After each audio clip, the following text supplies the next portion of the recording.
Yes, I was there. And I want to get your take. I saw the footage of you doing your little stand-up shit for the march. You got a 32-second clip online that people can view of you doing some of your stand-up during the march. You had a younger version of Ozzie Davis behind you. But a lot of people will come. It's amazing that you still retain that same fire that you had about 50 years ago. Well, you know, it's first, it's something you love. You wanted to die for. I mean, the effect that movement had, not just King, the movement. Mm-hmm. When you watch people, you look at this one footage I was looking at. You see, it wasn't one cop, you know, and we talk about police brutality. You're talking about how many cops was in that cop car, right? Yes, sir. Here we talking about cops that was getting ready for us a week before we got there. They'd bring them in from New York and put them in civilian clothes and let them infiltrate your line so they could throw a brick and everybody would assume that was one of your marches. So what we would do, we would sing Christian church songs before we saw it. See, there was more than just the big marches. There was marches that was going on every day. And training going on. That's right. So when we would start singing, We Shall Overcome, they was ready for that one. We started saying, just like the tree that's planted by the water. They couldn't sing that. So then we know those was cops. Or FBI agents. So what you can do, you can't tell them they can't march. So you put your people around them. And when they reach for that brick or that gun or that knife, you grab them. And so, you know, they would look for a reason. You know what it's like at 4 o'clock in the morning when Dr. King gets a call and say, nigga, we're going to blow your house up in 5 minutes. And you know they mean it. You and your children, your wife is in that house, and you can't call nobody because the people you normally would call, they're probably ones that made the call. Wow. You can't go out the house because they might be right there laying in the bushes. So you run and you pick up. I want you to be 2 people for me now. You are Dr. King, Coretta, and you got this strange look on your face because you know you might die tonight, you know. And then you get to thinking, man, it would be better when I'm out there marching to get shot from a rooftop than have my house blown up. And I can't run out. There's nobody with us, just us. Now I want you to be the child. You see your mother and father every day. You see a strange look on their face that you never seen before. You don't know what it is. You're a little child. And so that thing is burnt in your face. It's so stunning you can't even ask. You almost can't even cry. So where do they go? They go to the closet? That's going to blow up too. So you sit there and you pray. And you pray. And you keep waiting, and you keep waiting. And you call some folks now because you're waiting. And then all at once, there's 50 people surrounding your house, your friends, willing to die with you. Huh? Now, to see that one time, the most horrible thing in the world, man, if somebody throw a bomb in the house, man, and the house catch up, you can't call the 5 people because they in on it. Yes, sir. Easily in on it. You ain't got nobody to warn you because there weren't no Negroes. Except the Negroes that had close in the Negro neighborhood. We had friends of black folks that was state troopers, but they wasn't paranoid because they were black. They thought they was white. And they would have little ways of telling us things. But you came there, if you were from out of town. See, I brought a certain type of thing to Mississippi. That's right. I brought a northern fear. See, Mississippi was the whooping boy or girl to the northerners. We always justified us taking this punk, cheap stuff from white folks.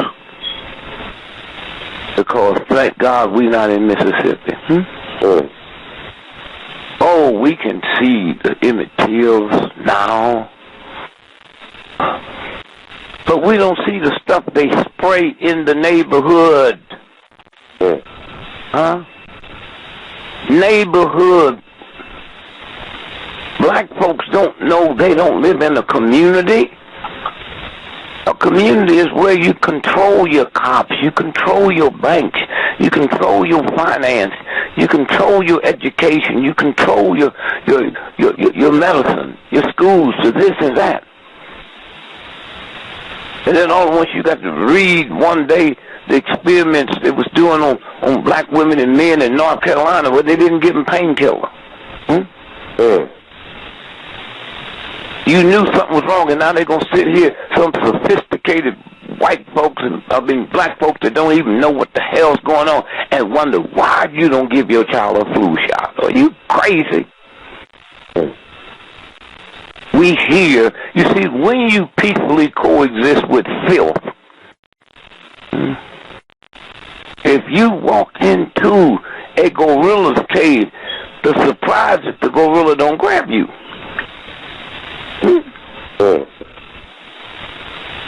The biggest thing we had in the news last week was snakes crawled through the wall of the panel and killed 2 children, huh? Well, nobody got upset from the standpoint of other than children. God, what a horrible death. You expect that out of snakes. The problem is when you get into that, all snakes is not poison. All snakes won't kill you. So you get used to hearing the bad stuff about a snake and anything look like a snake. You get used to seeing them white folks, that bitterness and that hatred, and it never dawned on you that this whole planet wouldn't be the same in its glory had it not been for John Brown, the white man. And so, consequently, when you go back to there, if you're not on the front line, you really don't know. To see them old black women, man, marching. Cops coming over with not just their guns, their rifles, pitchforks, man. See something in your pocket, you assume it's dynamite. And mixed in with them is the Justice Department boys that Kennedy sent down. How many did he send down? 2 or 3? Where the rest of them come from? They're from the area. Racist, evil, some of them Klansmen, and you sent them down to help me?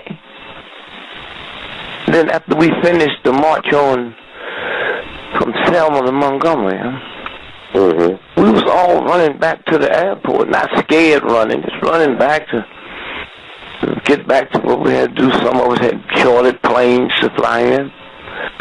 And then once the word comes, Mrs. Louisa from Detroit, she's just been shot dead. And then we find out the little ignorant rednecks that's in the car, there was 2 FBI agents in there with them. And you can't do nothing about it because they argument all the way down from Washington. They're undercover cops. Huh? All they can do. So that's why it took so long. And then when Medgar Evers was assassinated, And they caught the guy. He had no money. He couldn't get no lawyer. And it got to the point they said, well, man, we tired of the world seeing America. This is the boys of Washington in this bad light, huh? Mm-hmm. So at least let's give him a trial. And let the jury find him not guilty. Not America. Well, he had no money. So Jack Kennedy, President of the United States, all the land in the world that the government could buy to build a post office on, they bought Della Beckwith's land for $50,000, and that's where he got the money to go into court and defend himself. And so when you out there with another cause, it's another cause. When you're in the military and the captain say, take that hill, as bad as it is with that firefight coming down there, at least you got buddies with you that's fighting back, huh? Yes, sir. Trained, huh? Mm. Have you been looking at that news where the American soldiers, 26,000 men and women in the military? Mm. Huh? But you take animals to do an animal job. Call them patriotism, call them whatever you want. And so then you ask this question, if they doing this to each other, they're doing this to white women in the military, huh? Black women in the military, what are they doing in Hanoi to them women who they hate, angry because they got to be over there? Mm-hmm. What are they doing to them that they get by with because they got carte blanche? They're not but animals, we fighting them. Mm-hmm. And so once you really do it like that for so long, then you in the barracks drunk, singing your little songs, and see that man over there that come up, look a little bit like a woman. Let's grab him. The difference is, after we grabbed him, we didn't kill him. I'm sure they killed a lot of them. What they doing in Vietnam and Kuwait, they kill them after they get through. So can't nobody even tell. So America don't even have to go through the simulations of a trial. And so when you look at that atmosphere where Senator Eastland and Senator Stennis, the two senators from Mississippi, after we started bringing people in and the church, that black church, we start registering people to vote. And they knew something. Oh, if you want those niggas vote, be president one day. You know why they said that? Because they lived around me. They lived around me. Even when I was a slave, I lived on the property, man. Huh? When my mama was the cook in the big house, my daddy was the handyman. When they was in that house fixing stuff up for the big white boys party, you think they had 2 toilets they went to in the white man's house? You think they had 2 water fountains? and the fear. God, it's almost gone out the faces now, but you can look at some of them old Mississippi. Even with PhDs, you can see fear, that fear on their face, because fear is a violation of God. Soldiers go to the front, they give them drugs. Why do you think they come back drug addicts in a foreign country, fighting somebody that they don't like and they don't like you, and yet still you can still cultivate a drug route? Brilliant movie just came out with Denzel. 2 Guns. And it shows like yours that's forcing them to do that now because Hollywood and NBC and CBS, you see where they sold the Washington Post the other day? Oh, yes, sir. Yes. Did you see it 2 days before that they sold the Boston Globe? Yes, sir. New York Times bought the Boston Globe, 10 years ago for $2.5 billion and sold it for $200 million. It was 200. Oh, wow. Okay. Huh? I thought it was 70 million. It was 70 million. It was 200 million. The Boston Globe. Oh, it might have been. I'm talking about John Henry of the Red Sox, the owner. Yeah, but I mean, after they put all the pieces together, they owned a whole lot of stuff other than that. Yes, sir. Yes, sir. Like the Washington Post,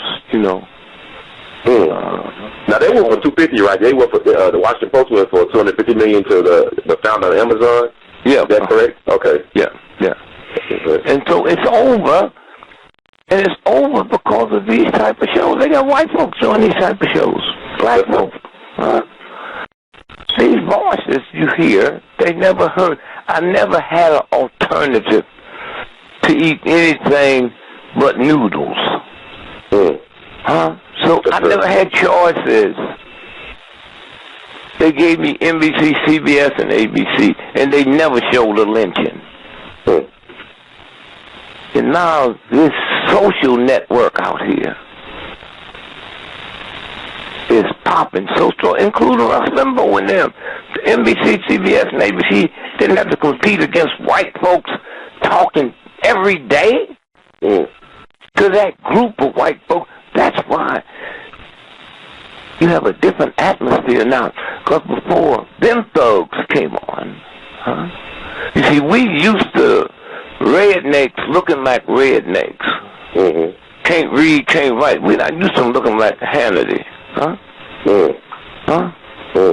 We're not used to them sitting down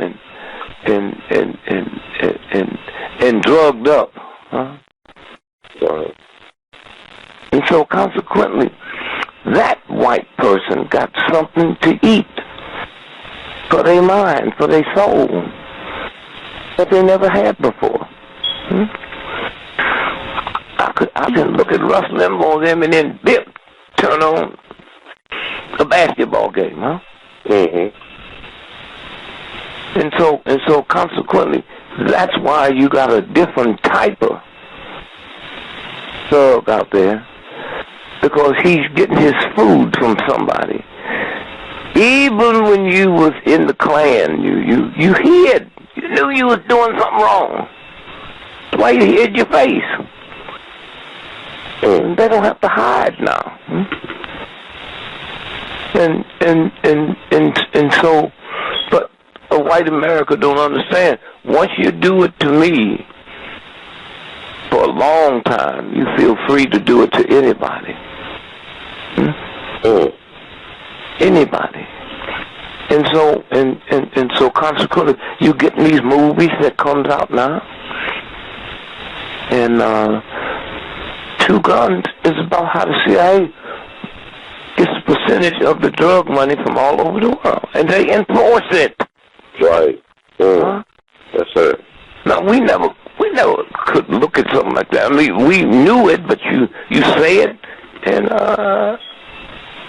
but when you're sitting there looking at the movie, and seeing it, and feeling it, Yes, sir. And so, did I ever think I'd live to see the day I'll be looking at the History Channel? In the History Channel, an hour and a half special on FDR, hooked to cocaine. Right. It was so high the day we entered World War II, he was so drugged out, his wife had to make the announcement. And then come right back behind that and do an hour and a half special of Eleanor Roosevelt being a lesbian. Right. And then showed the pictures of the woman. This one woman who turned her out, man, and made her do social things. Brought her in the White House, had all, well, you know, there's certain people that knew it, but a whole lot of people didn't know it. But they're trying to compete so they can say they're Oprah Winfrey. That's a test show she has. A test show because the networks is trying to see if something like this could make it, because we got to get into that quickly. Right. You know, it's one thing to have one show for an hour. It's another thing, man, when you're a network and you got to produce shows round the clock, 24 hours. And people ain't looking. Do you know, my grandchildren was telling me, Skittles. And what else did he buy? You know, besides, you know, Skittles? Yeah. I mean, they buy the video games. A lot of people love video games. Tennis shoes, you know, Nikes and the Jordans. No. I'm saying, what did Trayvon buy when he went to Trayvon, sorry. Oh, Skittles and Arizona iced tea. My bad. I'm sorry. I'm getting off topic. Do you know the story about Skittles and Arizona iced tea? I heard you use it to make a thing called lean, along with you use Robitussin, mix it with iced tea and Skittles. And they do what? My grandmother don't know what you're talking about. What they do what? Yes, sir. I mean, I'm asking you, when they mix it, what they mix it for? To make some type of concoction called lean. They call it. They use, I guess, Robitussin with the. Yeah, but my grandmother, you still haven't told her. My grandmother used Robitussin. Yes, sir. What they mix it to do what? To get high. To get high, yes, sir. To get high. All right. Yes, sir. I didn't know that until one of my grandchildren told me, 6 years old. And then the other one said, oh, if you mix it with Mountain Dew, it's even better. Yeah, 6 years old. Wow. They know it all. They don't have to look. When I was born, there was no television. Yes, sir. Just radio. You know how stupid you got to be to listen to a tap dancer on the radio? Wow. So let's say you have a 6-year-old son, 8-year-old daughter, and a 3-year-old son. And they turn it on TV. They're looking at NBC, right? And now they're trying to change another channel to get to CBS, but in the process they pass the pornography channel. You think they not going to look at that? Yes, sir. Huh? Curiosity, yes. God, man, I didn't see a naked woman because the folks in the house, your mother, they hear. They would never let child see them naked. Because what you're saying is I have fouled up God's body so bad it ain't fit for decent people to see. That's scary. Yes, sir. And so consequently, that's what's happening now with television. Multi-trillion-dollar industry, huh? And so now they got to deep down, or just to try to hold some people. We got NBC was for sale. Bill Cosby said, I want to buy NBC. Well, he had the money and the clout, but he didn't understand white supremacy. See, once you get past the bump, that's some little ignorant redneck crackers that can't read or write. Do not determine public policy. But we went for that. Why not? We ain't got nothing else to do. All the people determine public policy is Walmart, NBC, CBS, huh? Sears and Roebuck, huh? Yes, sir. They determine public policy. The reason the slaves could escape,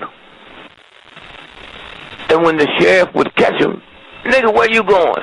I'm going north. Why? Boss, Captain, got your piece, set me free. You got the letter? And he showed him the letter. Oh, you better be glad. We'll take you back in them bushes and kill you. I deserve to be killed. Nobody's supposed to run away. And he left. Why? He knew the sheriff couldn't read or write. All he got to do is take a letter out the white man's house. And show it to him. And don't act scared. Yes, sir. Yeah, Yeah, I've been waiting. I've been waiting 4 years for him. He told me he was going to set me free.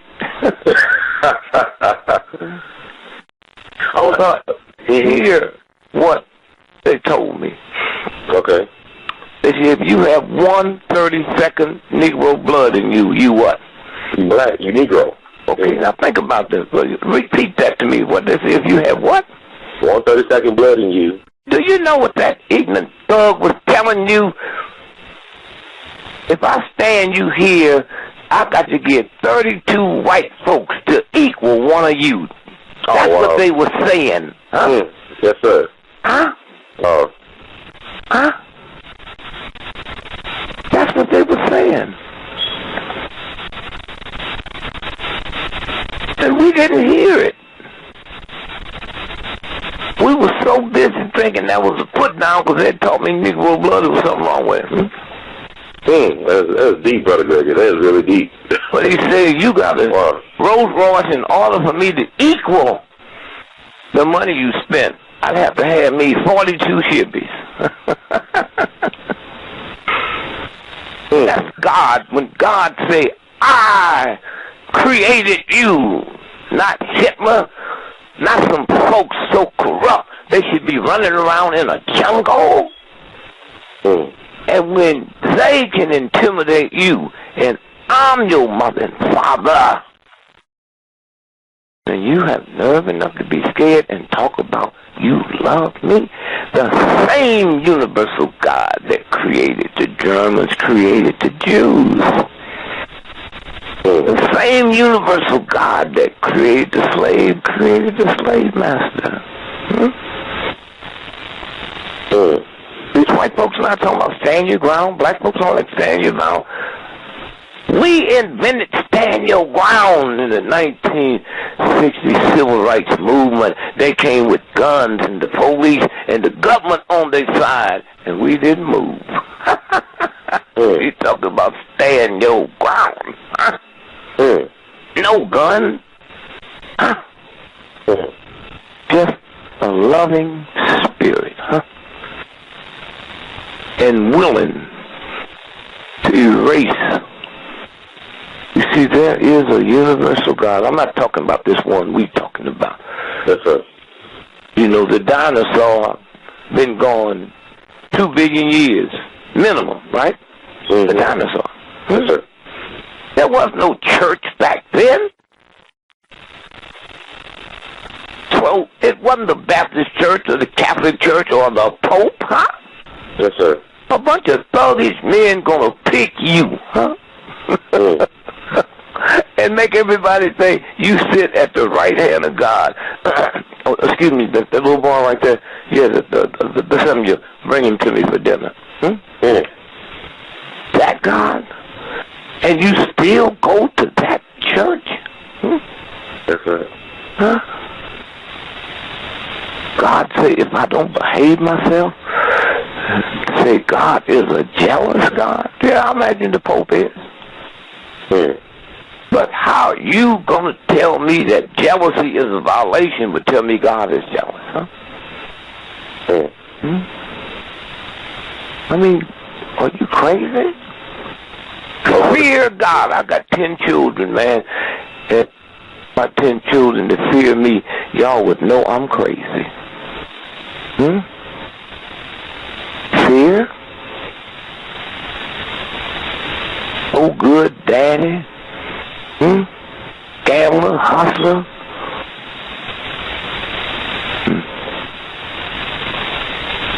And yet he couldn't burn me, but you're going to tell me God can? And y'all buy into that crap. A God that tells me to forgive, but that God can't forgive, then I should have enough sense to know that ain't no real God. That's something this thug created. And then perfected it. Back in the old days, your daddy was king of the territory. And every 7 years he comes up for rededication. Well, how do I prove that God picked your father. It's a ritual, man. Ritual. The Christmas ritual started the day after Christmas. Get ready for that. You think they make them toys in a month? They got to go to the bank and borrow money. They got to make sure the warehouse is. That's a big operation. The whole thing. Now watch this now. So now he said, okay, here's how we're gonna do this. This is your dad now. We on his side. Huh? We one religion. There's some other groups that once he comes up out of that. Mm-hmm. And so for a month, the ritual starts. This is the 7th year. Got to be up for rededication. So they build the pit, man. They build the big pit, the pit. Then they put all in it, man, so they could make it smoke and vapor come out. And the whole town come out. You go to one of them Baptist churches, man, them old black women, authorized, throw their crutches down, man, and dig all the way around that church. Something inspired me and wiped the fear away for a few minutes. And now,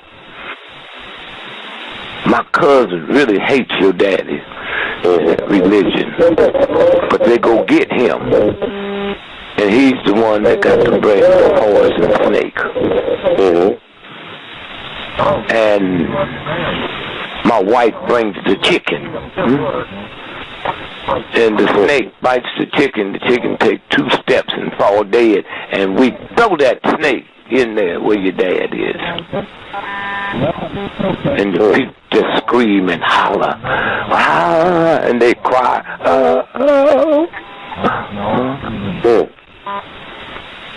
And then somebody else bring a snake. Your dad is down there, man, and smoke and stuff coming out. And the drums are beating, man, and nobody hear anything, and the people are praying. And then after that 7th day, he emerges out of that pit, and nobody questioned, did God pick him? What you don't know is a month before the ritual started, he started eating garlic. Garlic repels all poison. All poison. And so then the trickery happens, then you perfect the trickery, and you perfect it, and you perfect it. The holy cross, huh? How'd that go? How'd the cross get holy? The Romans was using the cross. The Christianity didn't happen to 200 years after Jesus Christ was dead. So when did it become Christian cross? They used that to kill certain criminals. In Texas, if you murder 20 children, that's a capital crime, so they give you what? They give you a lethal injection, right? Yes, sir. There's another state that gives you electric chair, right? And so the state kills you to say that something happened that was so hideous. This is what you getting. Now, back then, they didn't have radio, TV, or shows like this here, newspapers. Christian cross was 1,000 years old before Jesus. They used it to execute revolutionists.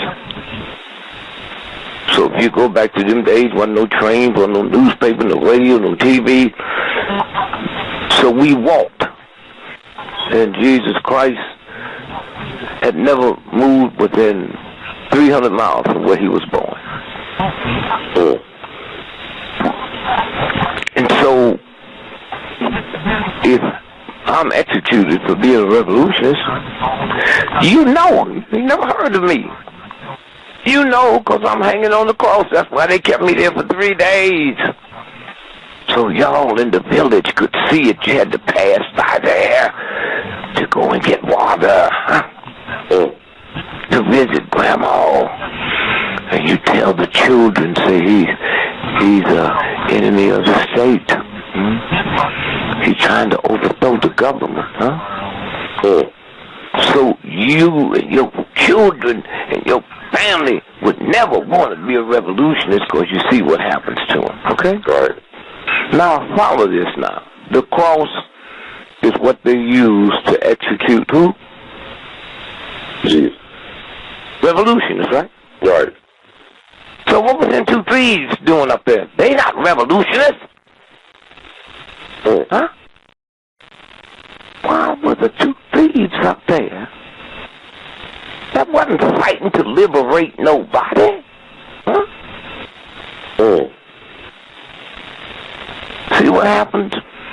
But it's hard to break through something that's been going on for X amount of years. Yes, sir. Thou shalt not kill. I heard that before. I heard about Marines and the Air Force and the Navy. Thou shalt not kill. So now I'm over on the front line, but my brain don't deal the way you think it deals. Well, Brother Greg, all the stuff you're saying is interesting because people in the chat room, you are really inspiring people to talk about what you're saying. Like, it's kind of related to Trayvon Martin as a sacrificial lamb because people are talking about that Trayvon was a blood sacrifice. He was a ritual sacrifice. Hold. Don't skip there. All right. Okay. Okay. Mm-hmm. So now, that's revolution.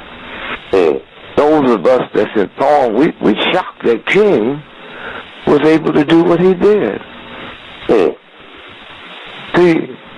King's mother and father was Republicans, you know that. Yes, sir. King was a Republican.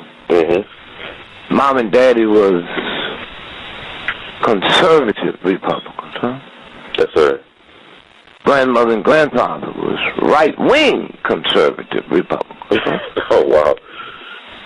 So if he come up in the atmosphere with conservative and not liberation, how did he do that? That's when you know there's a universe somewhere. Did you hear me? Yes, sir. They didn't have no problem with Negroes there. Go see Daddy King, huh? How was he able to do that? Huh? When the atmosphere you grew up in, huh? Boy, he had to be careful with his revolutionary theology because he didn't want to embarrass and hurt Grandma and Grandpa. Somewhere, the great part about that story, I mean, it's hope for all of us. If you didn't go to school and can't read or write, that means you can't come up with inventions. Because your brain didn't come from Harvard or Yale. How did they plot the universe with no Harvards and no Yales and no schools? How did they plot that? How did they learn that? And one day when you find out the brain is not controlled by you, it's here to help you. I broke my leg, I got a crutch.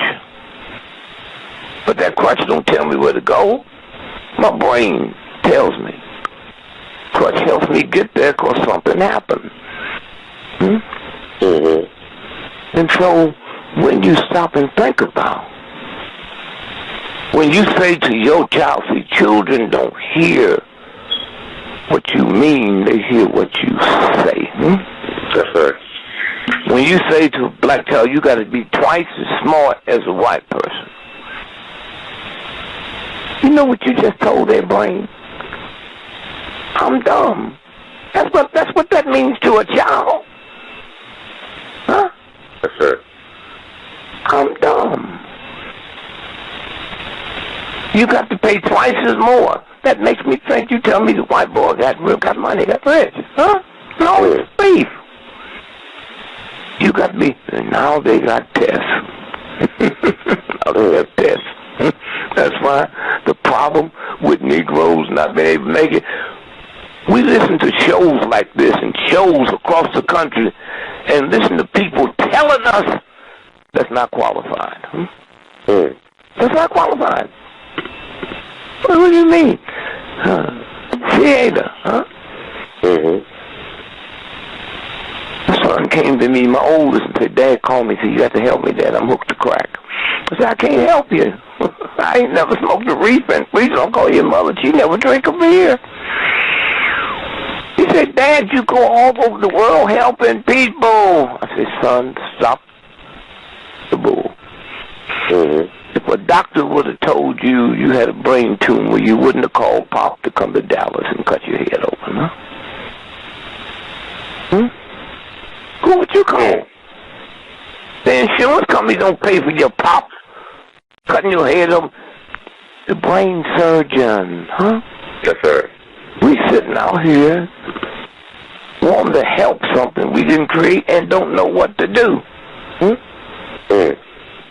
When Napoleon had the mightiest army in the history of the planet, huh? Yes, sir. Went into Haiti and got destroyed, huh? And the French people said, wait, we got to find out what this is. Napoleon said, let me check, you don't qualify, boy. You trained to be a killer. You trained to be an animal. We sending our scientists in, huh? The one that goes to the best restaurants and the best dining and live in the best areas, and they under no pressure, and they went in. And they said, wow. They gave their report, huh? Wow. Said, how'd they do it? Say, voodoo. Voodoo's a French word. You know what it means? Spiritual atom. You can't see a spirit and you can't see an atom. They dealt with it before, but they never saw that type of destruction. All they had was bamboo and took some spoons and sharpened them and beat up the mightiest army. The French called it voodoo. The Africans been calling it Uncle Tom. Huh? That's what an Uncle Tom is.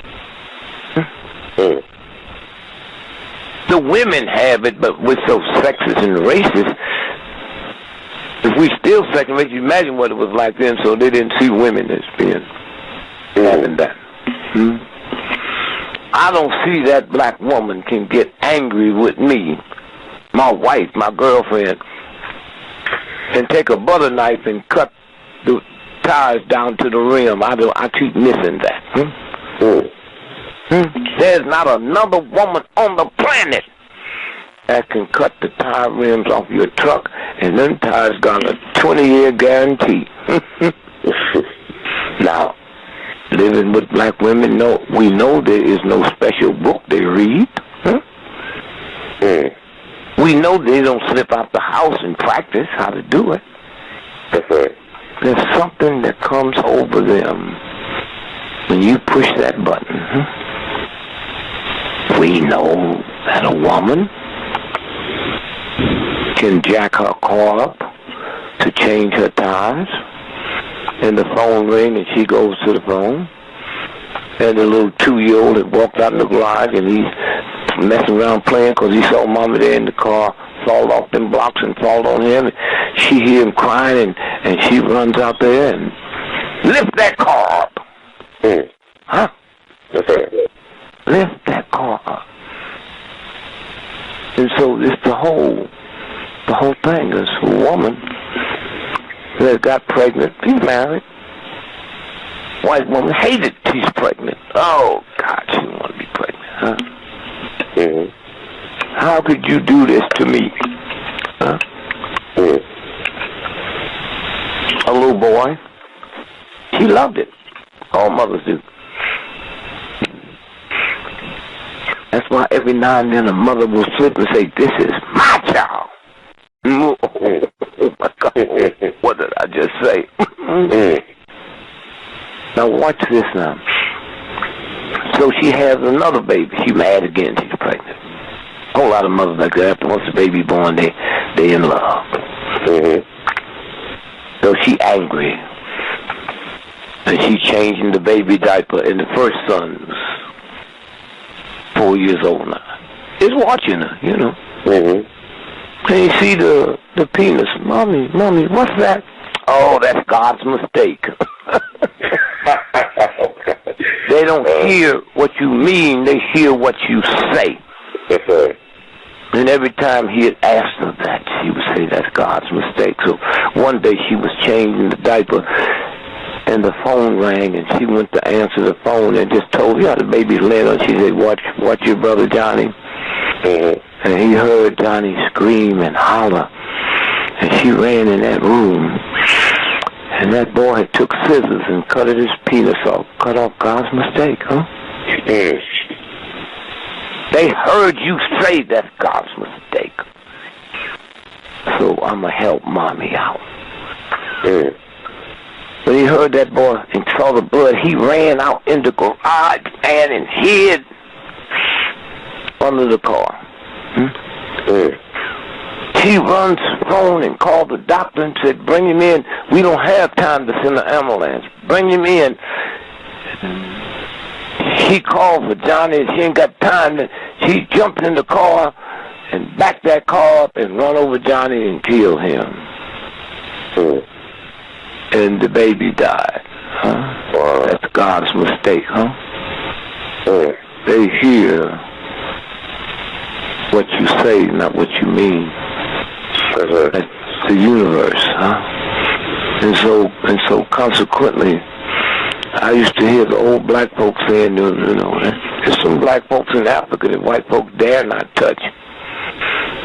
And they say, they can turn into gorillas and elephants, and I didn't know this Uncle Tom is a shapeshifter. That's what the movie Men in Black was about. Shape-shifting black folks. Can't nobody do it but black folks. Mm-hmm. And so when you stop and think about a tomboy is a tough girl, a tomcat is a tough cat, why when it comes my turn it becomes weak, huh? Mm. My turn. Instead of listening, you can't listen when you're scared, you can't listen when you're embarrassed, huh? You can't listen when you're ashamed. Tomboy. And so, when I'm embarrassed, when I'm ashamed, I didn't hear. I was here looking at it, but I didn't see it.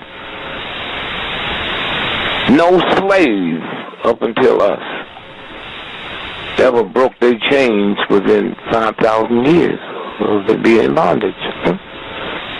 Read your Bibles. How long were they enslaved? How come they couldn't keep me 300 years ago with this dumb, ignorant thug? Thought he was stealing a worker, he was stealing a scientist. A scientist. I'm no worker. I built the pyramid, sucker. Huh? That's right. All the great things you have in your punk universe, universities and colleges, I created that, huh? These ain't wolf tickets that sound like wolf tickets when you've been lied to for so long. Mm-hmm. Trace astronomy back to me. Huh? Mm. The Big Dip and Little Dip, I planned it, I plotted all of that, failed it, and now you using it in your great institutions like it's something you created. Mm. Africa, look at it, oh my God, look at them, the number of heathens. Go to Rome and look at those great buildings. Boy, we was the architect for that.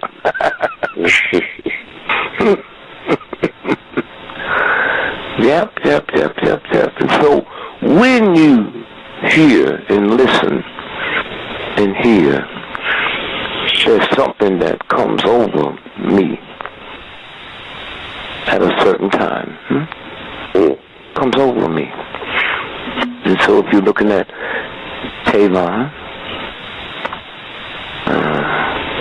let me deviate for a minute. Are you aware that last Thursday was the president's birthday? Yes, sir. And he didn't have a party. They took him off to Camp David by himself. Because they shot down 2 F-16 Falcons on their way to the White House to bomb it. You said that they sent 2 F-16 fighters to bomb the White House on Obama's birthday? Yeah, they probably didn't care about his birthday. It just so happened it had to be on his birthday. They were going to send all those bombers to kill him?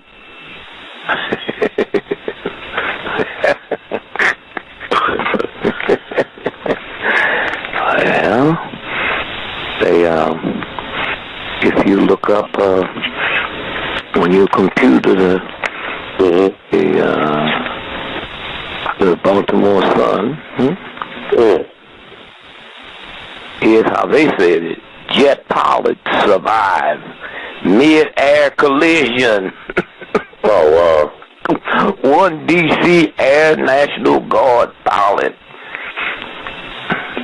able to fly back to Andrews, second rescued by Coast Guard after ejection from F-16 Falcon, It wasn't about that. And then if you Google and punch up, you see 2 military, not National Guard, F-16s was shot down on their way to bomb the White House. It was last week.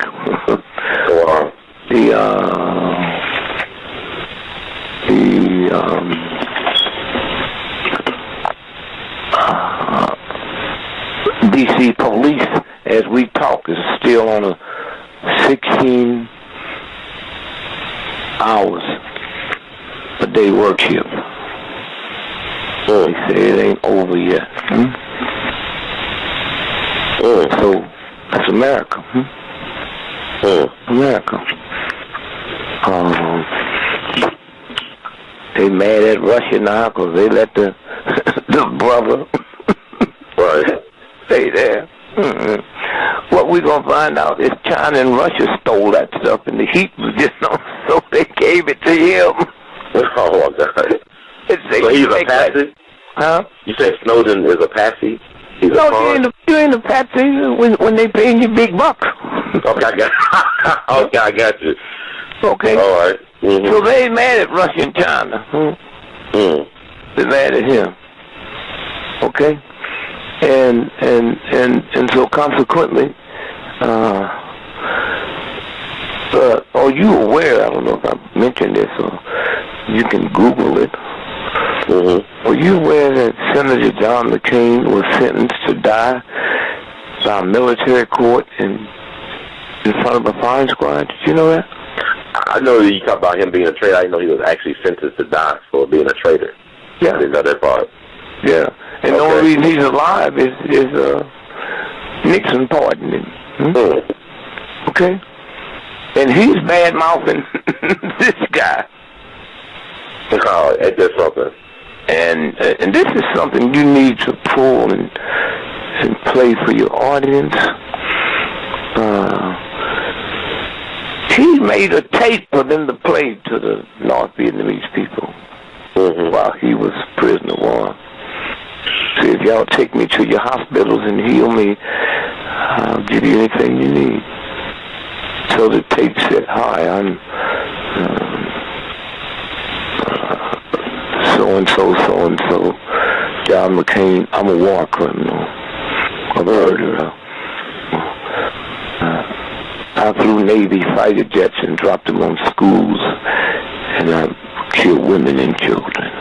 That's him and his voice.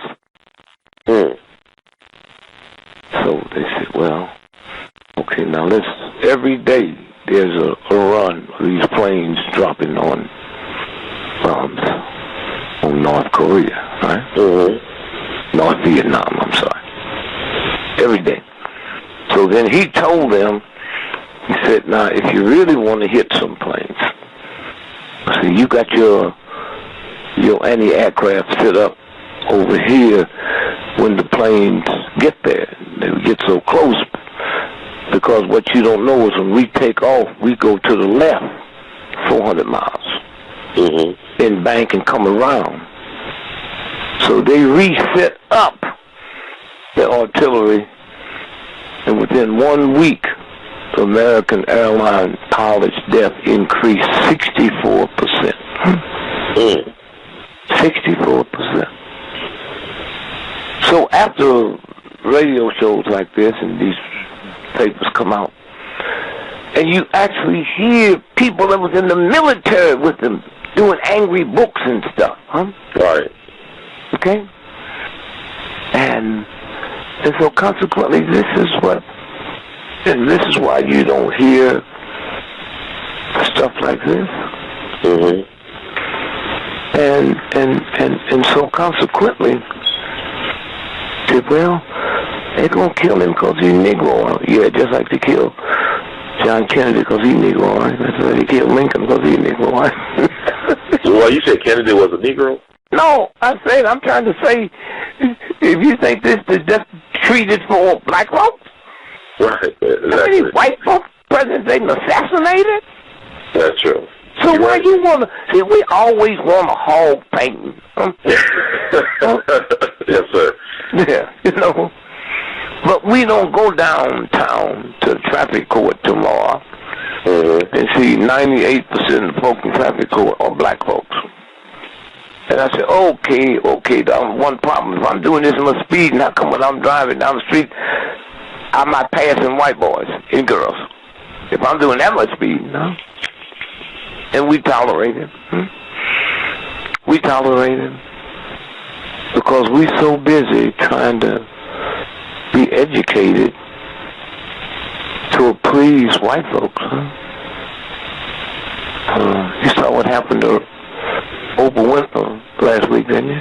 Yeah, they said, yeah. What's your take on that? I'd like to get your take on what happened to Oprah Winfrey. That's all over the world, man. What take? Take on what? I mean, was that racism? I mean, would you call that racism, or was it a class? Well, first, the word racism is the ability to control somebody else's fate and destiny. That's why a black person in America can never be a racist. I can hate all white folks. I don't have the ability to see to it their children go to bad schools, huh? Yes, sir. Or they go to jail without a lawyer, huh? That's what that's about. And getting still, we let them tell us reverse racism. And you hear these Negroes sitting on these shows that's not qualified. Oh, so-and-so finished Harvard. So real white folks wouldn't send a dog to Harvard or Yale. Did you know that?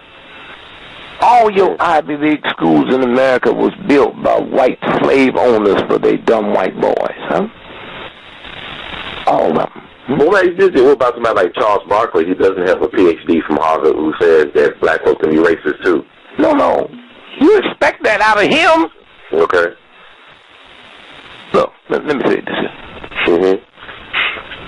Let me say this. Yes, sir. A priest, right? Let's say you a priest, white man, and your sister's a nun, right? You cannot be a nun without having a college degree. You aware of that, right? I don't know. You just told me. I didn't. Yeah. Wow. You can't wake up in the morning and say, God chose me, huh? You cannot be a priest, huh? Without a college degree. You saw what the new Pope said South America last week. We must love our homosexual brother. Well, that's true. Well, he's saying it for different reasons because he won. Exactly. Y'all ain't going to get me to badmouth me. And so what I'm saying is, now let's take you as a priest, right? Okay. You finish high school, you finish grade school, you finish college. Now you get your master's. Now you get your PhD, right? And along with all that, you get certain training in theology, huh? You learn Latin, huh? Yes, sir. So you can read those great works, because when you change stuff, it don't work. When I changed the formula to your mama's apple pie, I haven't got your mama's apple pie no more. I got something else. Yes, sir. I took the salt out of it because I got high blood pressure. Well, so now watch it. I tell people, I said, why don't you cook you a dozen eggs every weekend, and when you pass homeless folks, give them an egg and a little salt and pepper. I said, you don't want to give them no salt because you got sugar. They ain't got no high blood pressure. Give them. Okay. So now, watch this now. And so, along with that, they have classes in the humanities, huh? In spirituality, huh? They have religious studies that go up and study the fine minds in religion, right? That's right. And yet they've been ripping off little boys for hundreds of years. So what do you expect if they doing that with all that education and all that training in spirituality and the gods and all that? What do you expect me to do? Ain't never finished grade school. Y'all crazy. That's a good point. Yeah. And so when you stop and think about, you know, there's a universe inside of us. Oh man, when them Negroes start wearing red shoes and green shirts and purple suits, big wide orange hats, even black folks was laughing. Laugh if you want to, punk. There's something inside of me that made me do that, because up until I did that, I was invisible. All of you white folks and you Negroes that laugh at me, you got to see me. At that point, I stopped being the invisible darky, huh? And then I put gold in my teeth in the front. Why? Because I've studied this white dude, and I know I've never read a white man that hated diamonds and hated gold. So some of the black folks put the diamonds in the teeth, cap it with gold, huh? Take out good teeth and put in gold teeth. Why? Well, I had to figure it out on my own because they didn't have a school to tell me. I know you white folks and black folks like gold and diamonds. So I put it in my mouth where I'm always laughing. And hope you see the gold and the diamonds which you love before you see this thing you created which you hate, huh? That's what that's about. So laugh on, Negro. Laugh on, white boy. But first, I became visible. And you had to see me. And then, here comes a Mark Twain. Listen, Negroes, Mark Twain. Before Mark Twain did Huck Finn, and the black youngster was Nigger James. Nigger Jim.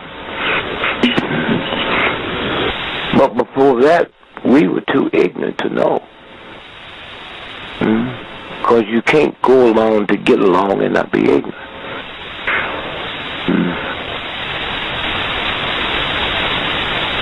A black person didn't have a first name.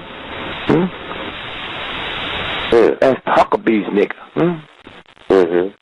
That's Kachipee's nigga.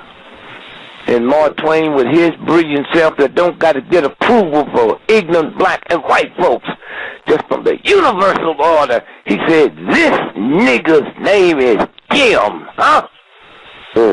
Nigga Jim, huh? And everybody missed it because when you're violating the universe, you're not supposed to participate in the fruits. This nigga's name is Jim.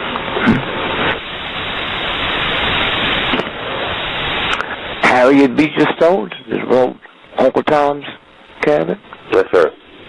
Do you know that went into a play? And never in the history of planet Earth had there been as many companies around the world doing that play. Huh? Did you know that? No, sir. Uncle Tom's Cabin. Mm. She knew Uncle Tom was a shapeshifter. She knew that. When the play got to Zion, right? The king of Zion looked at him and said, "Oh, wow, wow. Oh, if we give you the money, would you turn this into a musical?" Did you ever see The King and I? I heard about it. Yes, I know of The No, King. run see it, The King and I. That's Uncle Tom's Cabin. That's the musical. Oh, wow. The biggest thing on Broadway last 2 years ago was the Book of Mormon, huh? Mm-hmm. That's Uncle Tom's Cabin. Wow. If you don't qualify to help me, then you should leave it alone. You don't give mouth to mouth on a chest wound. That's it. Did you hear the cop doing the Trayvon Martin cop? Said I gave him mouth to mouth? Yes, sir. That racist redneck gonna put his lips on a black man's lips who he hates. They put gloves on, man, just to hold your wallet in their hand. Now put that image, just visualize what it looked like with him over him, giving him mouth to mouth. Now go to Malcolm laying on the stage. Wasn't that brother giving him mouth to mouth? Yes, sir. Then we found out that brother was an undercover New York cop. Was so undercover, his paycheck came from the utility company. Yes, sir. And now he's a CIA agent. Eugene Roberts, yes, sir. You kill with mouth to mouth. You never give mouth to mouth on a chest wound. It brings air bubbles into the lungs.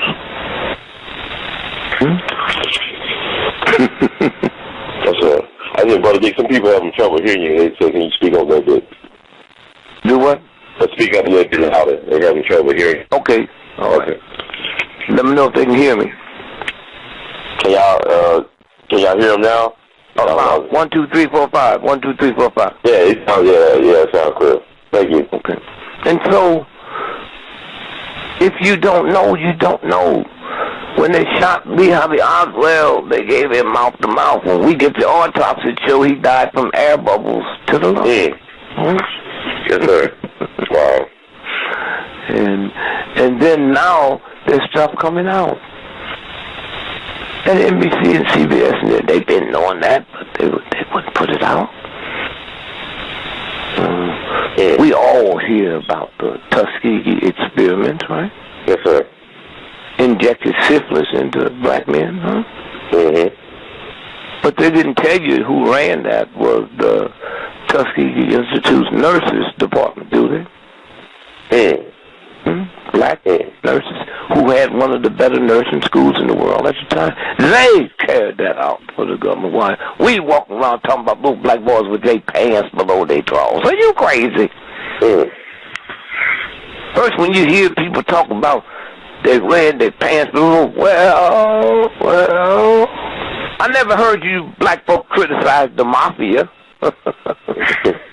I never hear you calling in your radio show criticizing drug pushers black on the corner and grandma got to walk past them to go to CVS to get her arthritis pain. Man, I don't hear you criticizing that. Why? Because you know they'll hurt you.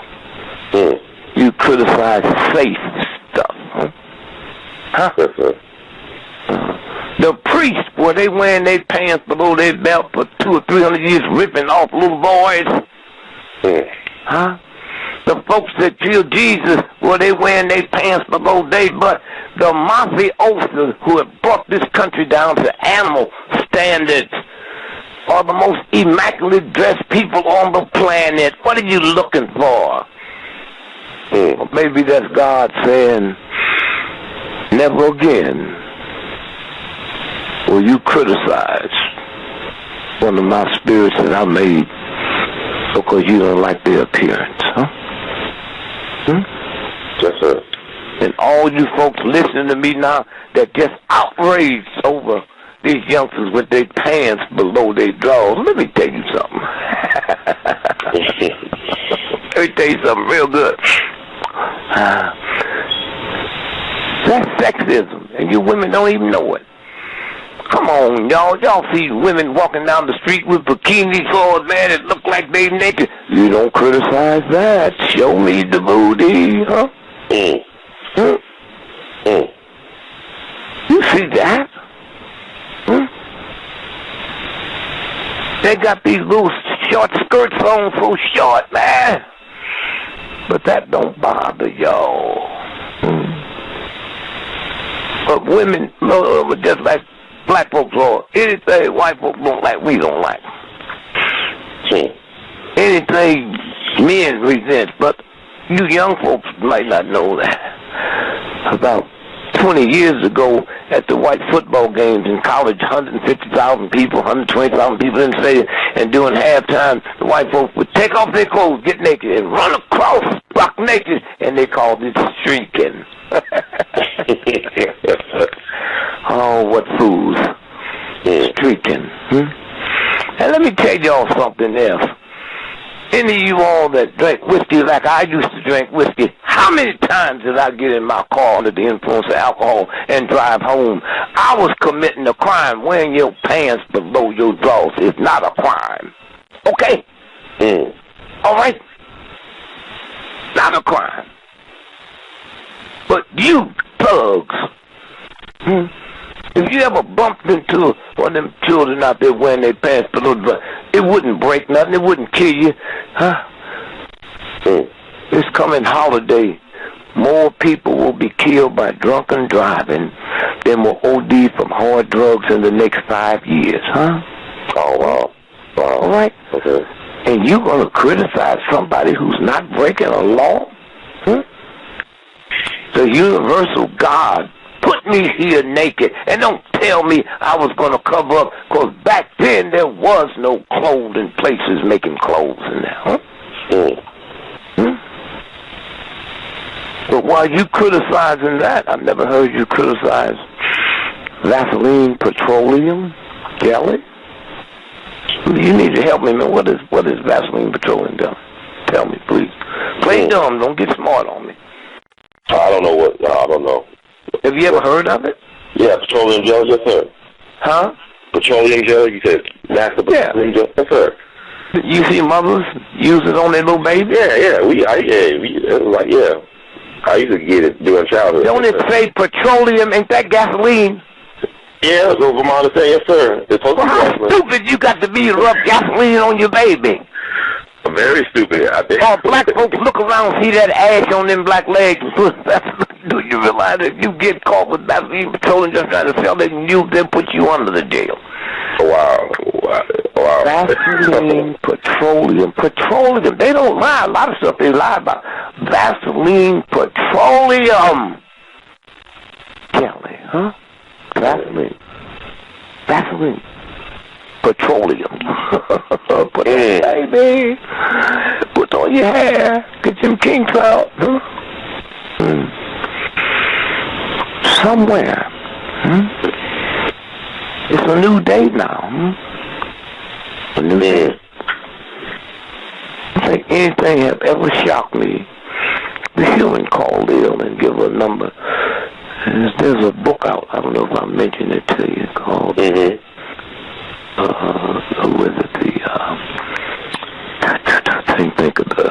I'll think about it in a minute. What's that? National Geographic.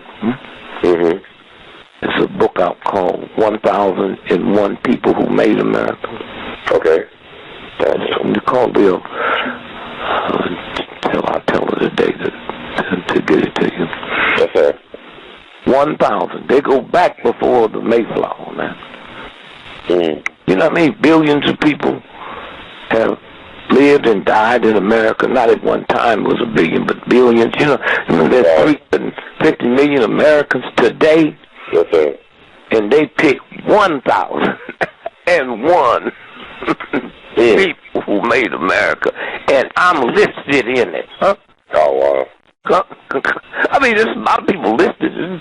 Black folks listed. People who made America. The mafia listed all the stuff they done, they made. It goes to America. Mm-hmm. Now, hey man, the real people actually not make a difference. Who cares? The 100 most powerful black folks. Who cares? When you look at that list, huh? Mm-hmm. And so I'm shocked, man. They didn't even call me to tell me. Page 132. GREgory. Wow. They didn't teach me that. I didn't go to Harvard or Yale or MIT.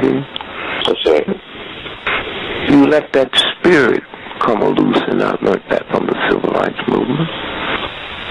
I wasn't in there because I was a good comedian, huh? And so when you stop and think about the universe, the universe, and that's the mind, that's the brain. Trayvon Martin was, do you know the story? He was looking at the Sunday night, he was looking at the All-Star. I know. But you know, people keep on saying in the chat room that they believe he was a blood sacrifice. That the story. Wait. No, you messing with my grandmother now. Okay. Yes, sir. I'm gonna be serious. I know. Yeah, they say you look at the All-Star game. He went to the gas station during the break. Okay, now watch this. Okay. He was watching the All-Star game. Yes, sir. During the break, he's gonna run and get him some Skittles and some iced tea, right? Yes, sir. He was killed at 7:17. The All-Star game didn't start till 8 o'clock. Huh? See, my grandmother understands that. Yes, sir. Now, when you say what you just said, she said, "Oh, I hadn't thought about that, huh?" I hadn't thought about that.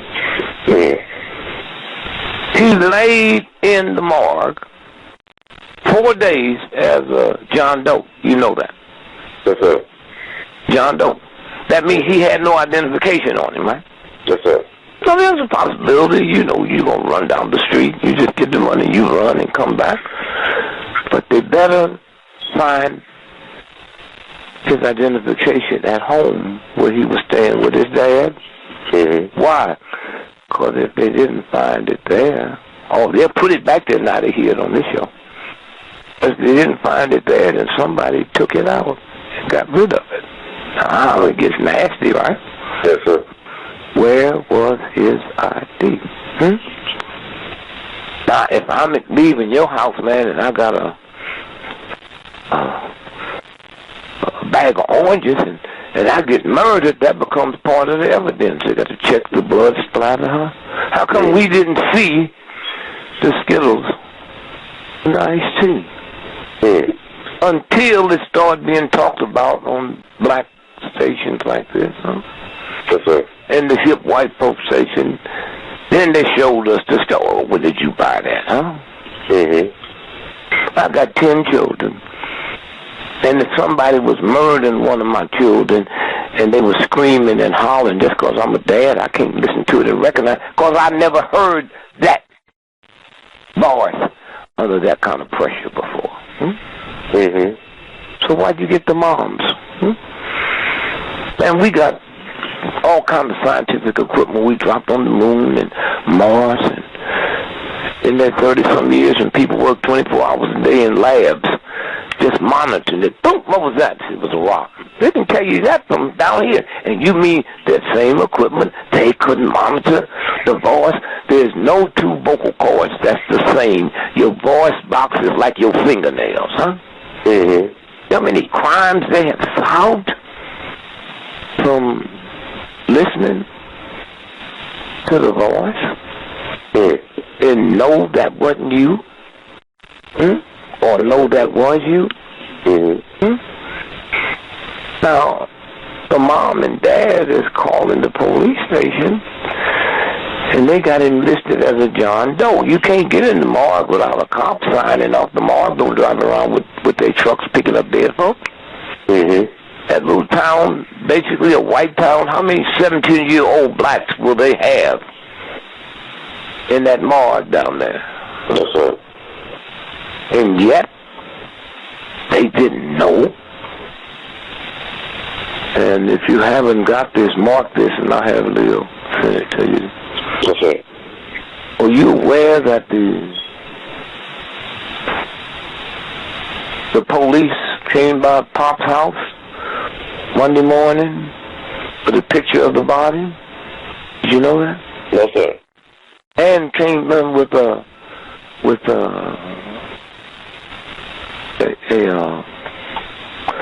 chaplain, huh? Mm. So if they knew that Monday, and for the next 3 days he's still listed as a John Doe, huh? Now first you said, Mr. President, since y'all want to investigate, let's find out if that's a true story. I've got the report, huh? Yes, sir. Are you aware of 5 of the cops that showed up at the murder scene is not with the police department down there no more? No, sir. Wow. Hmm? Oh, now, wait a minute, And had it not been for this type of social radio, we wouldn't be discussing him, because he never would have been brought out where the public could see it. And then the FBI go down there, the Justice Department, and I'm telling you stuff that they don't know, huh? Oh, they part of it, huh? What's this about? Sir. Are you aware that the insurance company settled that wrongful death case out of court last year before the trial? Did you know that? Yeah, the Homeowners Association, you mean, gave the Trayvon Martin parents the money? Well, first they say they gave it. See, this is so outrageous. Okay. You got to have somebody to check it, like I did. Yes, sir. Did you know he was killed on February 26th, right? Yes, sir. Do you know the policy wasn't taken out until March the 30th? You know what's funny? I'm reading the story now. They talked about, Trayvon was a blood sacrifice. His parents getting rich off of this blood sacrifice that was made, concerning what you just said. It's funny you just said that. I just read it a couple moments ago. Somebody had posted it in the chat, this link. Now, listen to this now. Mm-hmm. If you had an accident today, right? Yes, sir. And I take on the policy in October, is the insurance company going to pay for that? Oh, hell no. They don't supposed to pay for it anyway. and look, what I'm telling you now, that's locked up orders of the federal court. Mm. Okay? Now, again, I'm saying it might not be true, but the Orlando Sentinel, they went into the story, man. You can pull that up. Yes, sir. And so I'm saying something is not right. First, we know that, the judge, the prosecutor, the defense, all of them was part of it. I mean, they don't even know. Did you see the case when the judge got mad at Zimmerman and walked out of court? Yes, sir. Oh, yeah, he walked out of court. I know she got mad because she tried to get him to testify. She told him that part. Yeah, but I don't want to get into that. She got mad. Don't make me know what she got mad about. Okay. The judge, when you walk out of court, if he would have lost that case, he could have appealed it just on that. You have the power to bust me for contempt. You take the jewelry when you walk out, huh? Oh, wow. Okay. See what happens when you bring emotions in and follow what the white press tell you to follow? Yes, sir. We get so upset over what happened, we forget to, wait a minute here, huh? Wait a minute, what is this about, huh? And so, now, let's take me and you, okay? Me and you, we detectives. What city you in now? I'm in Memphis. Oh, we detectives in Memphis. We've been on for 30 years, right? Yes, sir. Ain't never been violent or no complaints against us, right? We and you walk back into the police station to get a book because we trying to trace down something, right? We go there and we hear shooting in the police station, right? And we go into the police station with our guns drawn. We see 2 cops laying on the floor. We don't know if they're dead or not, but they're not moving. And we see somebody run out the back door. So I run through the front, you run through to around the building, and we confront them, and they shooting at us, right? And we shooting, bah, bah, bah, and they kill. 2 men kill. Not with 40 bullets in the back of their head, huh? Now, we did what cops supposed to do, right? Put our life on the line. That's what we get paid for, right? Yes, sir. We find out one of the cops was dead, the other one was operated on in saves, right? Now, let's go back to me and you. Cops for 30 years, right? Killed 2 folks that invaded the police department, huh? Yes, sir. Don't they take our gun away from us that night and give us a desk job and test us for alcohol or drugs? Yes, sir. They're supposed to. That's protocol. Okay, then how come they didn't do that to a wannabe cop? If they do that to 2 righteous homicide cops that never had a blemish on our record, that's protocol. Then why didn't this white boy, huh? Because, see, I'm about ready to believe that he wasn't killed there. Killed someplace else. When we start questioning why we haven't seen the pictures from 7-Eleven, then after enough radio shows picked it up, then they showed us a picture from 7-Eleven where he was standing at the corner, but all they showed us was the back of his hood. Right. Now you say, wait a minute, something's not right. Then we accidentally found out about Stand Your Ground, huh? Right. Do you know Stand Your Ground's in 36 states, including Washington, D.C., California, New Hampshire, Boston? Did you know that? I knew it after they started talking about it in the media. Yes, sir. They control the masses. And who's behind it? Who's putting the money at Walmart? Coca-Cola, Pepsi-Cola, Walgreens? Right. UPS, huh? Reads like who's who. And so, when you stop and think about the cops were there. Did you hear the guy said he heard somebody hollering help and he ran out? He heard the gunshot. Who do you know gonna run out of their house when there was a gunshot in the courtyard? Only a fool would do something like that. I wouldn't. I'll be running away from the shot, not towards it. Not a first responder. Now, watch this now. Okay. If they had forensics there, that's basically a white complex where that happened. You know, Zimmerman didn't live there. You aware of that? No, sir, I didn't. Well, how you gonna be neighborhood watch captain and not live in the place where? Well, they got neighborhood guards that don't live there. You got cops that guard places that live in other counties. Okay, that's a good point. Point well taken, yes, sir. He lived in the Negro community. Did you know that? Yes, sir. And his neighbors say he wasn't a racist. Interesting. Okay, now, if you fractured your toe when you was 5 years old, do you know they got machines out here now, technology that can take a picture and tell you exactly where that toe was fractured and if it healed or if it didn't heal? But if it healed, they can still see the bone woodwork, right? Yes, sir. And how come they tell us in the New York Times, in the Kansas City paper, in the Washington Post, none of them tell us, when they said, oh, yes, he had a broken nose. The doctor said that. Well, show me the pictures, huh? Show me the pictures. Nobody took an x-ray, but they proclaim he had a broken nose, and we accept that as gospel. Yes, sir. New York Times, none of them thorough papers have said, well, wait, let me check this out and see. That's where we are. So then, if you got a whole lot of people that's doing this and some people that know how it works, why wouldn't somebody come up and say, well, this must be a blood sacrifice, huh? Why wouldn't they? Yes, sir. Hmm? Do you remember about 6 months ago when them cannibals was eating folks? That's what the zombies in Miami, right? It was in Miami. In Miami, the guy was eating the guy's face. Yeah. Wait a minute. How come the government haven't spoke out on it? I mean, good question. Could that be some new stuff that Al Qaeda's making? Mm-hmm. You hear me? Yes, sir. How come they haven't spoke out and made worldwide news? Mm-hmm.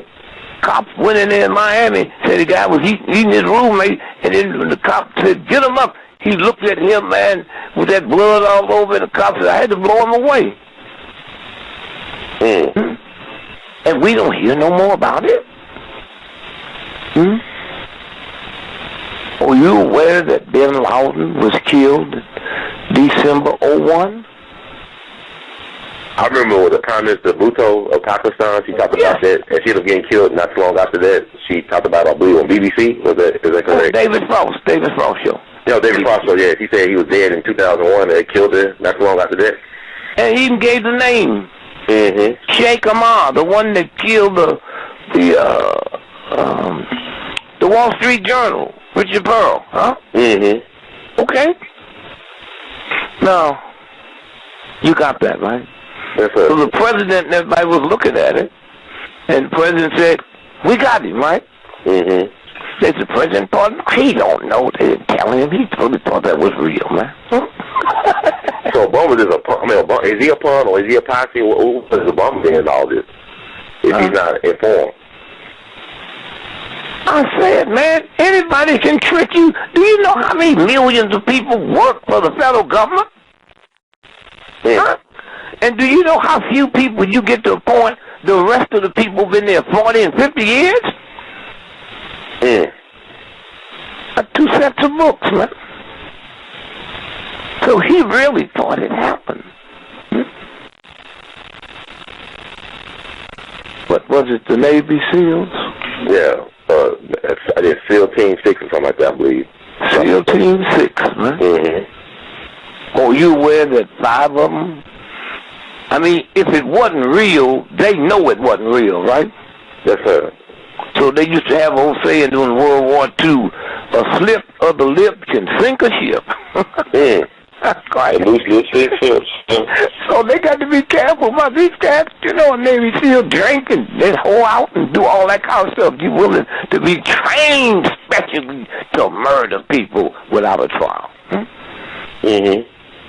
You know, 5 of them went down in a helicopter crash here in America. Oh, wow, okay. Did you know that? I knew someone was killed, not too long after that, but I didn't know it happened in America. Yeah, just pick up, you can Google that while you're talking. Okay, I'm doing it now. And the 6th one, the one that shot him in the head. Yeah. He was killed on a rifle range with his Navy SEAL partners. They shot him in the head by mistake. I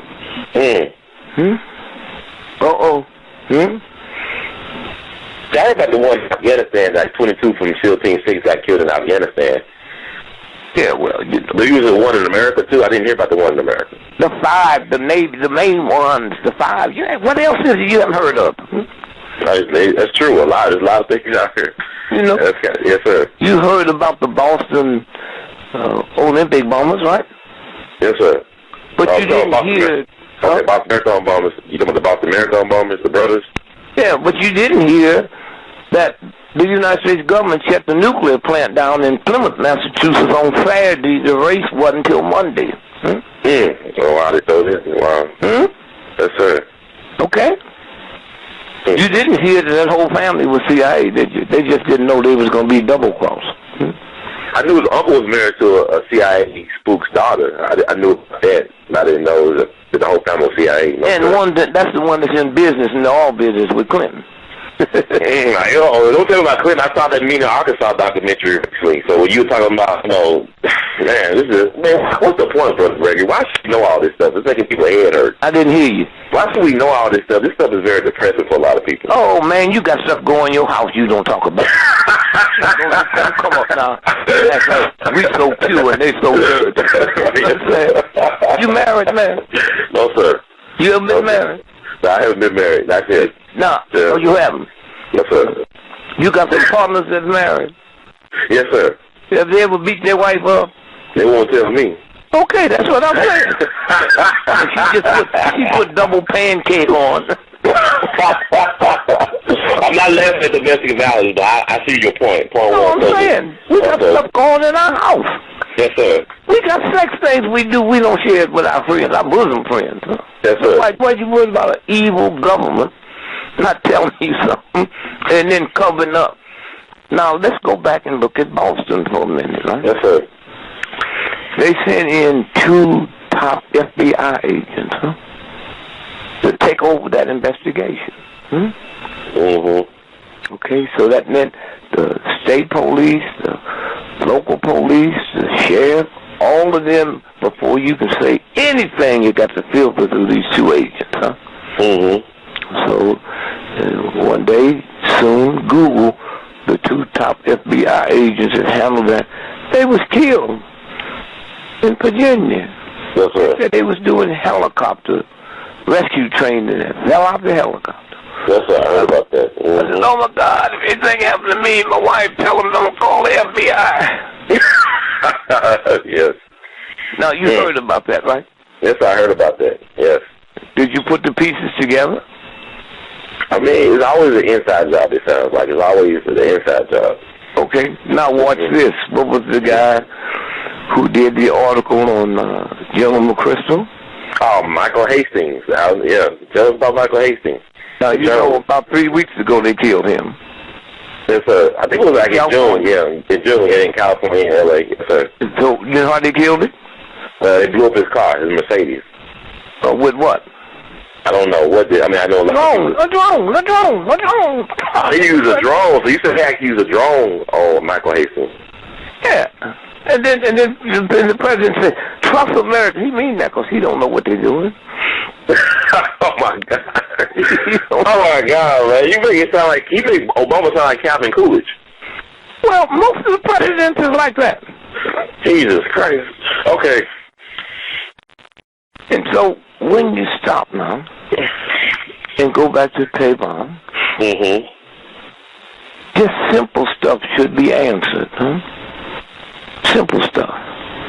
For instance, he got blood on him. He didn't have it on him the first day, first night. One cop said arrest him, another cop overruled it. So he has no blood test. And so let's go back to what stupid Americans call black-on black crime. Yes, sir. Tell us about it. You know, the mafia, Italian mafia, killed so many Italian mafia, they called it a crime syndicate. Big business. That make everybody think, but here's what you got to say. If me and you just some thug dudes, you see, the Bloods and the Crips was created by Stanford University. Did you hear me? Yes, sir. In the book, The Committee of 300, okay, on page 86, they talk about. That's where it was created, right? On the, you should pull this up for your audience. The San Francisco Chronicle, September the 12th. That's the day after, right? September the 12th. San Francisco Chronicle did a front page story that Mayor Willie Brown had a tip on Friday, don't take your Tuesday flight to New York. I know who said it, but I'm not going to say who said it. Okay. Now, that ran front page. Well, here's all I want. I don't care about that. How come the New York Times didn't pick that up? How come the Washington Post, how come the Memphis paper didn't pick that up? That's from another buddy paper, huh? Then that Friday after that Tuesday, another front page story. San Francisco Chronicle. That ex-Secretary of State George Shultz was told the week before, don't go to that meeting in New York? Nobody picked it up. Nobody picked it up. If I would have went out there and the mayor, it went worldwide. Worldwide. And the government wasn't an investigation. You know that, right? I couldn't hear that part. The government was what? On September 11th, they wasn't going to do an investigation. Till the one lady organized the women whose husbands had died, right? And forced them to do it. And so when they came out with the 7/11 investigation, she gave her a copy. She said, "This is lies. It's not true." When that plane, what is it? That plane crashed in Buffalo, New York. She was on that plane. I remember that. Was it like in December or January or something like that? Yeah. I remember that. Okay. Yeah. She was on the plane. And so this is what we're dealing with. So when you look at and plutonium, pull that up. Okay. 1929. They had like you build a campus. They had built a facility for mentally retarded children who will never be able to be normal. They built that facility outside of Boston. Like white folks, no black folks there. And the government wanted to check out plutonium. And they mixed plutonium in those children's oatmeal. And so if they do that to them, what do you think they do to you? And also pull up another thing where the CIA in the early 50s in a village outside of Paris mixed some acid. Yes, sir. The acid that they was snorting and doing all that stuff into the dough they used to make the bread, and programmed them to believe they was airplanes and pigeons. They were jumping off mountains committing suicide. This is white folks, the village outside, So they didn't just start this. So let's go back to drive-by shootings. That's not in white neighborhoods, is it? White folks don't do drive-bys, In the black neighborhoods, right?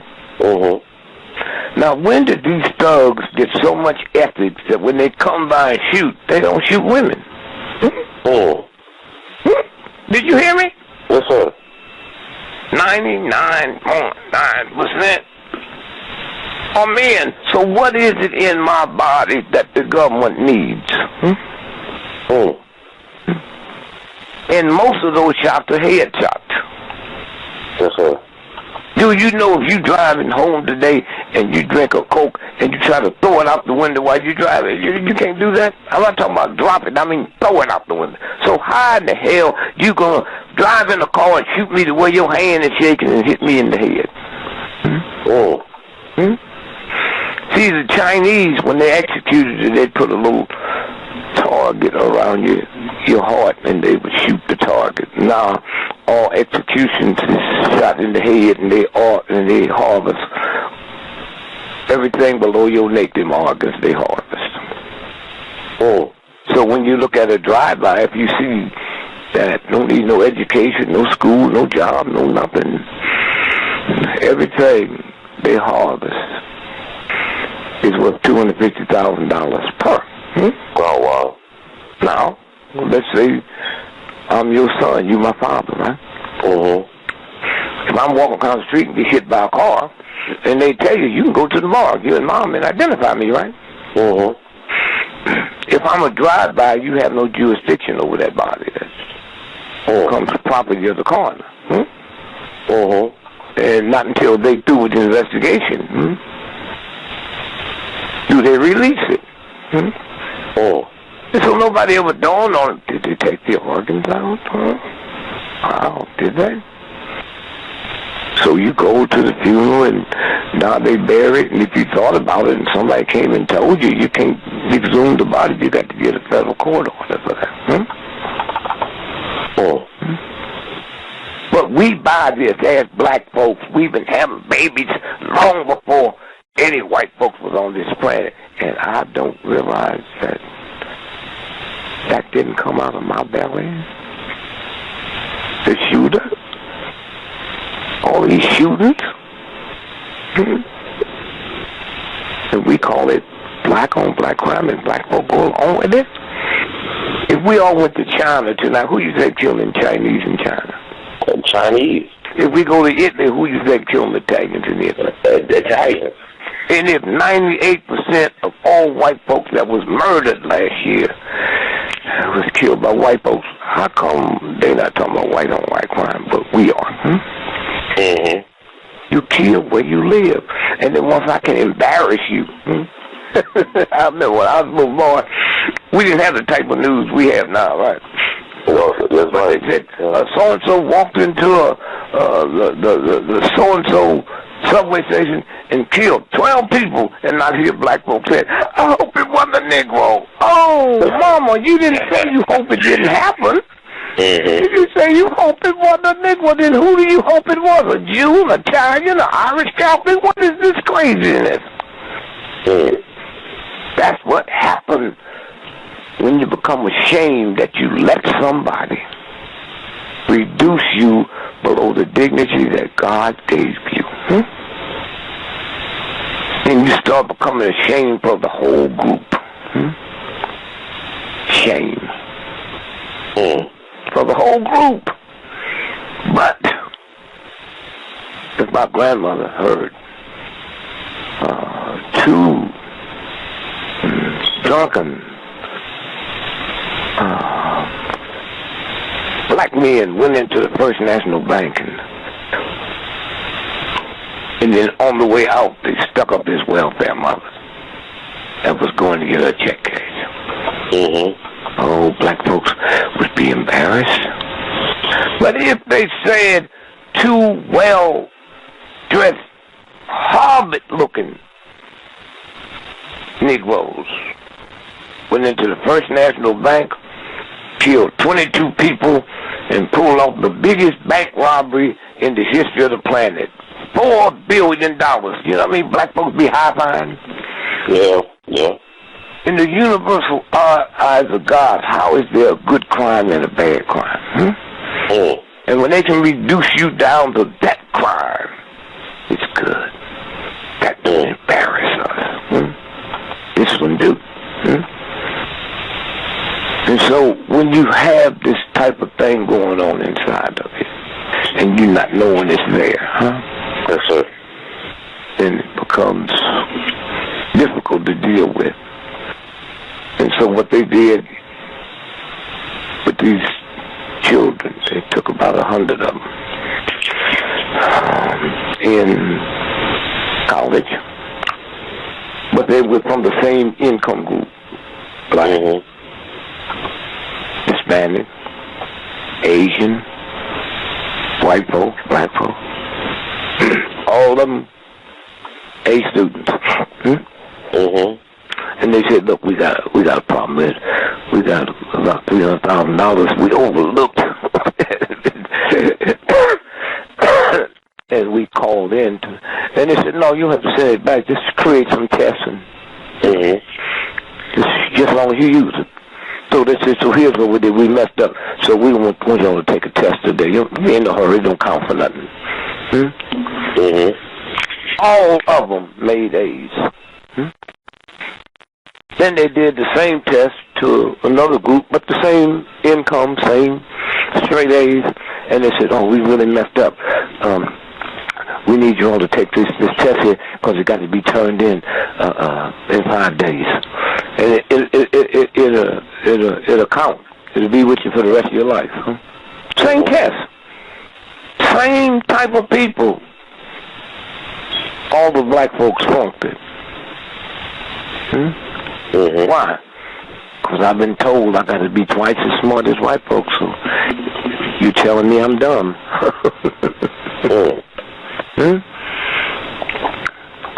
Garvers, baby food. You ever seen John Garvers baby food? Yes, sir. So let's say you're going to get some carrots, right? Mm-hmm. There is no picture of a carrot on the baby food. It's a picture of a white child. Huh? Yes, sir. You know, I can program it when you're eating and you feel good and you open your eyes and you see that white baby, and they've done tests now. Anytime you see a white person, a good feeling runs through your body. Huh? Yeah, it probably is. Wow. And y'all worrying about pants? What about pants? Well, you brought some good points because two people come to mind, and I just want to get you, because like a lot of stuff you've been telling us over the years is coming to pass. Like with Paula Deen, a lot of black folks love Paula Deen food. I mean, he supported her restaurants. She had a lot of black people working for her.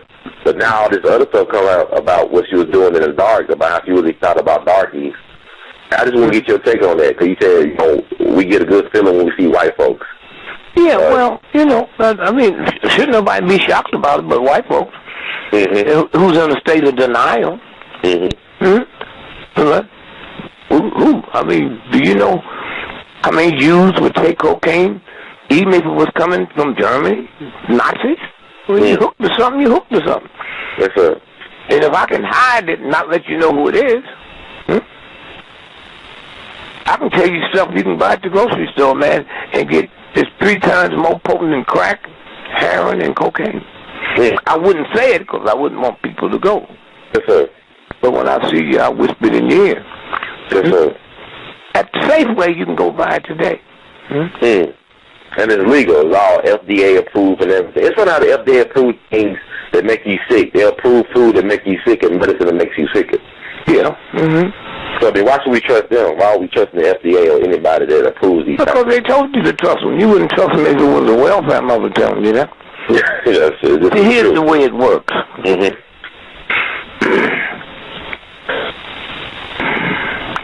Works like this. The universal God have never made trash when it made you. Okay? When you impregnate a woman, that universal God, I'm not talking about the church, have gave you the right to create another God. And it didn't say what color are you, what sex are you, how much education did your mama and your grandma have, where do y'all live. It gave you that privilege to create life. And yet I have 10 children, and I never had an affair with my wife, man. To create God's new life. I was just ripping off the rip-off, man. Now, the problem is when I look in the mirror and realize I never bought a car. I didn't know the year, the make, the model, the down payment, the insurance, the monthly notes, and the trading value. So when old brother Dick got to look in the mirror and see me and realize I put more planning and owning a giant car than creating God's new life, I'm the problem. When I leave here next week and go to Europe to a peace rally, or first class round trip, $6,000 each way, and my tax on that ticket helped buy bombs and drones to kill people with, I'm part of the problem. I'm paying for that stuff they dropping on women and children, so when it falls on my grandchildren, at least I'm honest enough to high-five to God and say, even baby, It's you out here that's doing it and don't know you're doing it, That's right. And don't know you're doing it. That brings us another point when you're saying you just on a roll here. Like, people are really responding to what you're saying. But even with the Philadelphia Eagles situation, when you had that white football player named Riley Cooper calling them 2 black security guards, whatever, they concert in Nashville, niggers. It's like, it goes to the point what you were saying, it's not a hate crime. You say, hey, you N-words. I'll beat up every N-word in here. He said, I'll beat up all you niggas. I'll whoop all you niggas in here. But the person who came to his defense is Michael Vick. The guy that people can't forgive for allegedly killing all these dogs. Yeah. He could forgive his teammates for saying nigga. But I'm saying, why is that when black folks feel the need to defend white people all the time, they'll say, well, we say it too. We say nigga too, so they can say it too. Or we should get that way there. Look. Let's say you married, right? Okay. I walk out the house tonight and slap my old lady on the butt and say, see you later, baby, huh? I can't slap your old lady on the butt, right? It's a different thing when it comes to family. Yes, sir. Okay? And when it comes to family, huh? And so, you look where the guy just killed the wife and the daughter, the son, and they found him. Yeah, the Maggio guy that killed him, yeah. But wait a minute, if that would have been a black handyman that did that, man, we're all talking about him. It's always been. Huh? And so consequently, if Hitler, all them Germans Hitler killed, when Hitler said he wants to create a super race, he wasn't talking about me, he was talking about them old misfit Germans. Them mentally retarded Germans. Exactly. And so, somewhere when you stop and say, hold it, 1 minute, let me check this out and see where we are going, then the thing changes. But we don't. And so, well, I eat their food and drink their whiskey and like what they like, and I become them. Why should that surprise us, Michael Vick, when we black folk create a $3 trillion industry, huh? It's trying to make our hair another way than what God made it. Wigs and all of that. The black women that wear that, they don't know that that's a sickness. How many white folk you see walking out the street with nappy wigs? Huh? Yes, sir. So we don't know that. PhD, by the old man, she fine. We the only man in the world that call our women strong. Man, you a strong sister. And they want to show me his beautiful automobile. No. Your sister's beautiful when your automobile is strong. Yes, sir. And they accept it. Yeah, man, don't see this woman I'm dating more strong, sister. Come on, brother.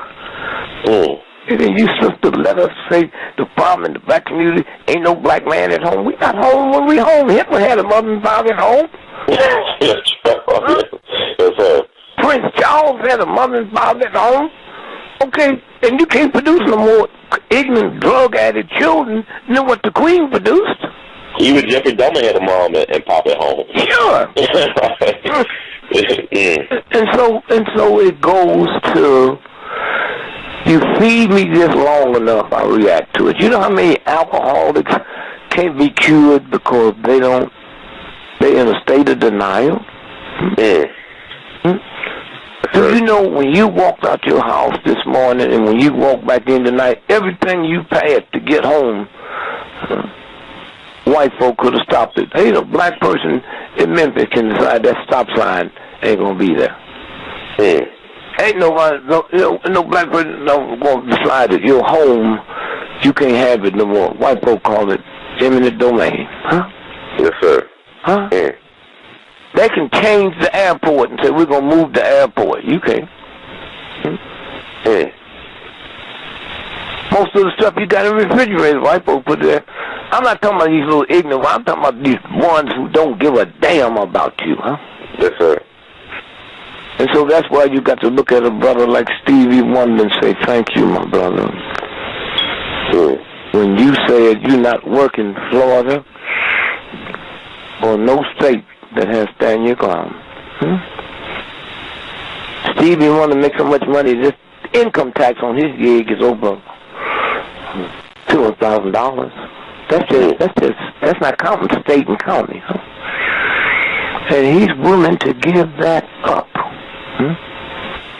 Give that up. And I don't hear people calling in and say, oh, God, well, how do you say thanks to Stevie? He's not asking you to say thanks. I'm buying a Stevie album every month.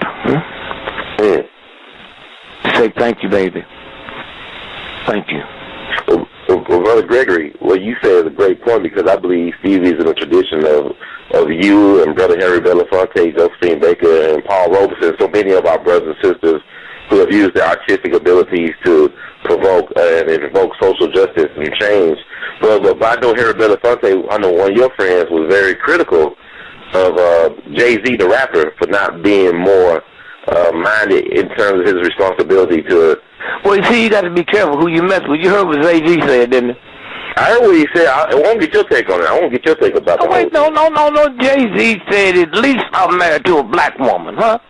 I didn't hear that part. Well, that's what I'm saying. Yes, sir. That is the debate, okay? Okay, there is a debate. At least I'm married to a black woman. Well, Harry Belafonte's first wife was black, right? But she didn't believe that he was getting targeted by the government. She didn't believe that he was actually being targeted by the government. Yeah. They had to leave him, I guess. Yeah. So, so they said, winning for you, huh? Jay-Z won it. Okay. I said, no, Jay-Z, you didn't say that. What Lemon, the guy on CNN? Yeah, what do you think about Don Lemon? What's your thoughts about him? And well, tell me what he said so my mother can hear you. He basically said we can end racism if black people pull their pants up. Now watch this here. Okay. Did you see how long it was before he came out and admitted he was gay? It's a while. I guess you've been on there for a while, right? No, I said, do you know how long it was before he admitted it? A whole lot of people that came out. Okay. Then he came out and said, I'm gay. And not one of those black folks he was talking about criticized him. Some of them black folks that don't believe you can go to heaven if you're homosexual, but they didn't criticize that cheap punk thug, huh? But he's going to attack them, okay? Them, huh? Yes, sir. Okay? Where does he come from? Man, give me the respect I give you.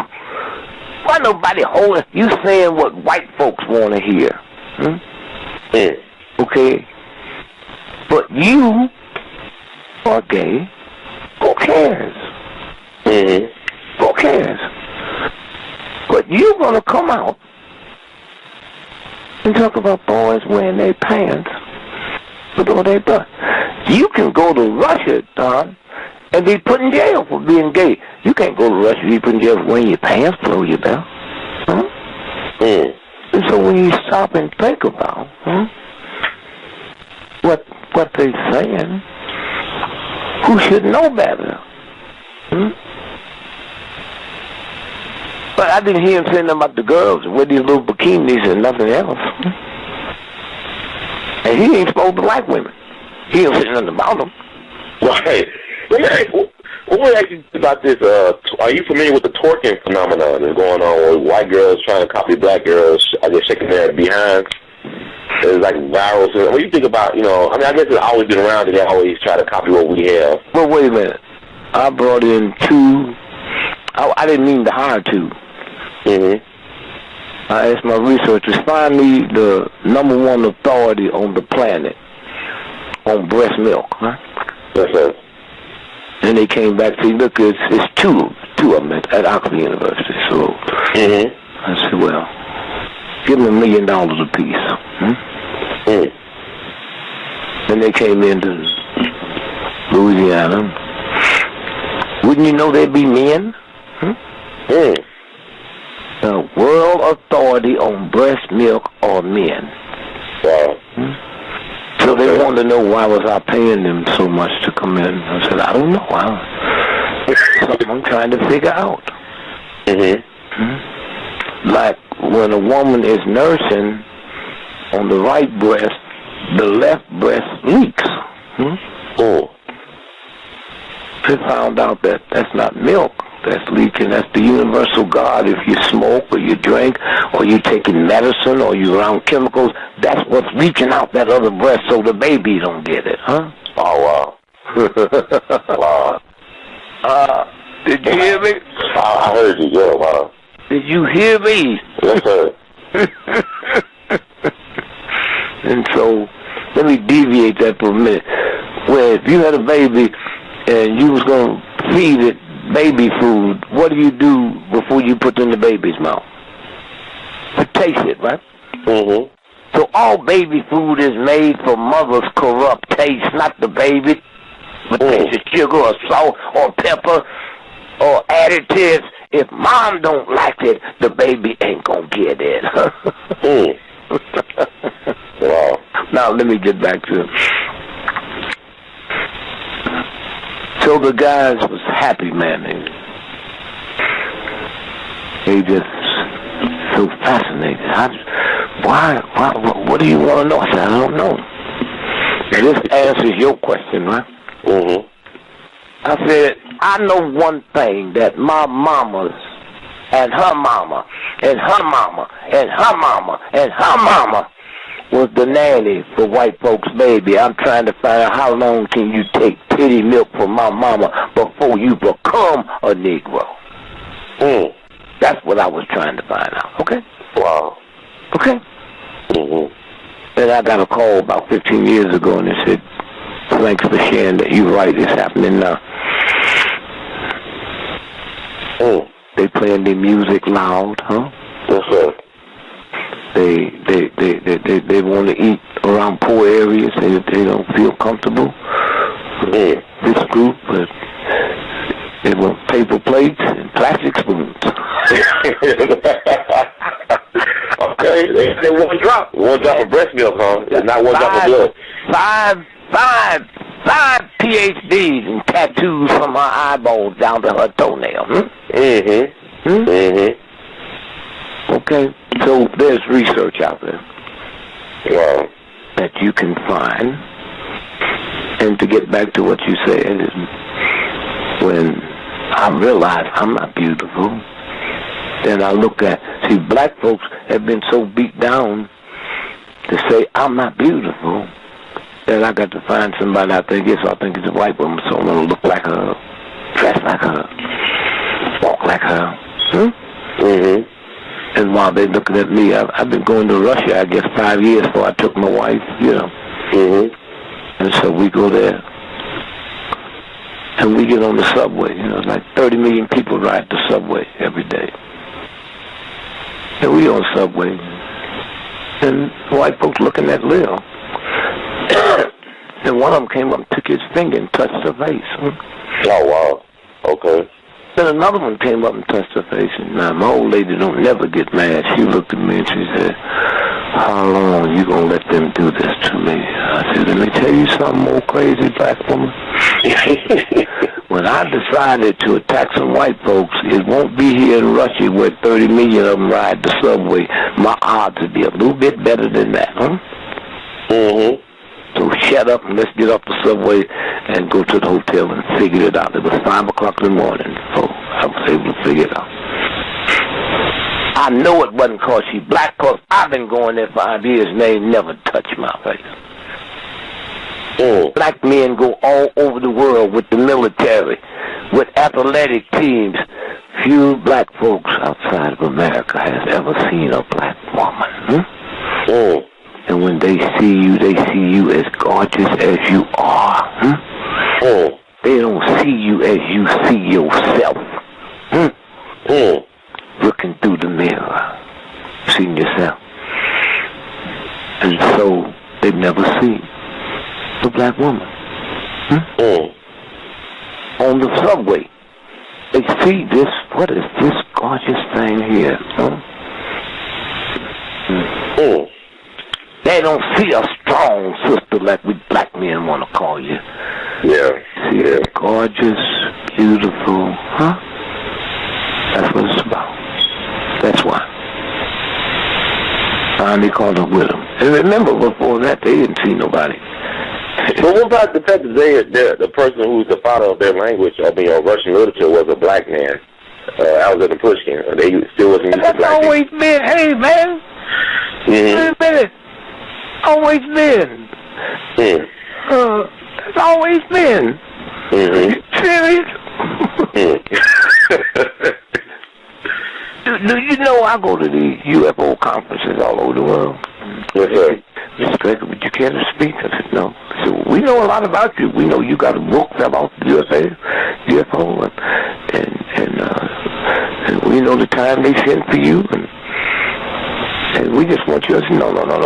I resent what you white folks do. You come to these damn meetings and you talk down about them, but you're so ignorant you don't know who they are. That's why you call them unidentified flying objects. I asked one of them one time, how did you go from hovering to 3 million miles per hour? Say, we dial it like you dial your radio. And these ignorant white folk with their racist stuff, you listen to them talk. Yes, sir. All your weapons, they neutralize. You don't know why. They crying. People believe us. They can't believe you because once you have to admit that somebody else, white supremacy, go out the window, white boy. Organized religion goes out the window, and the number one thing that would happen, we'd become earth links, Yes, sir. We'd be earth people. It wouldn't be a Chicago or Detroit or America or India. It'd be planet Earth, And that's why, even when you see it, we tell you you didn't see it. Wow. And when I find something, I'll talk to them. They say, why you come here? I say, I'm trying to meet some of them people you discussing. What do you mean they come here? They come here just to see how stupid y'all are and meet people like me and know I want to meet them. Wait. Okay, I'm sorry, Brother Gregory. Oh, any of them here now? I say, well, that Indian woman over there might be.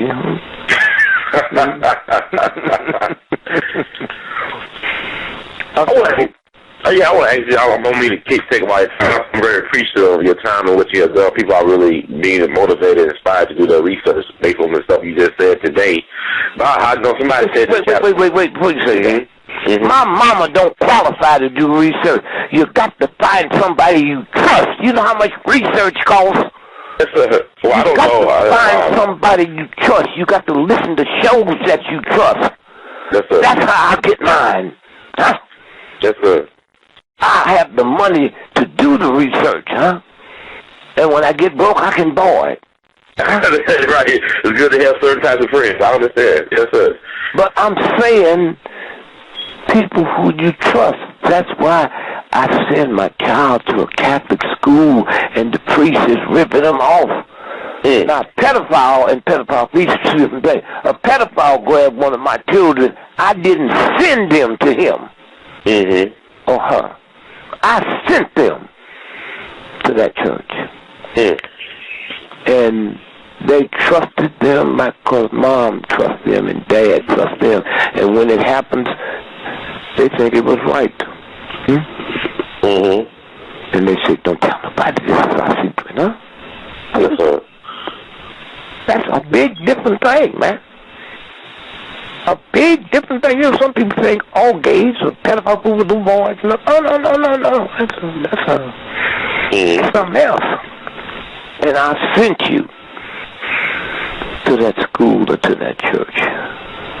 I don't send you out in the street where I know pedophiles hang out. And so when you stop to think about the parents, and then when you tell the parents, they say, no, he didn't do that. Shut up, you better not tell nobody that. Mom. So that's where we go, man. That's I mean, you made some great points. I can't hard to debate those. I mean, I didn't hear what you said. You're making some great points today. It's hard to debate as usual. I think you as being like you know how people talk about agent provocateur. I think you as a thought provocateur. You force people to think. Well, see, I've said a long time ago that truth don't have to be validated by ignorance. And when you got on a show like this or these shows I do all over the world and got to apologize, that's like you apologizing because you a billionaire? Are you crazy? That's right. And I got a black woman say, I don't want to be on welfare. Well, wait a minute. Do you know I can take a prostitute all the way around the world with me as long as I call that hoe my secretary? It's a tax write-off, huh?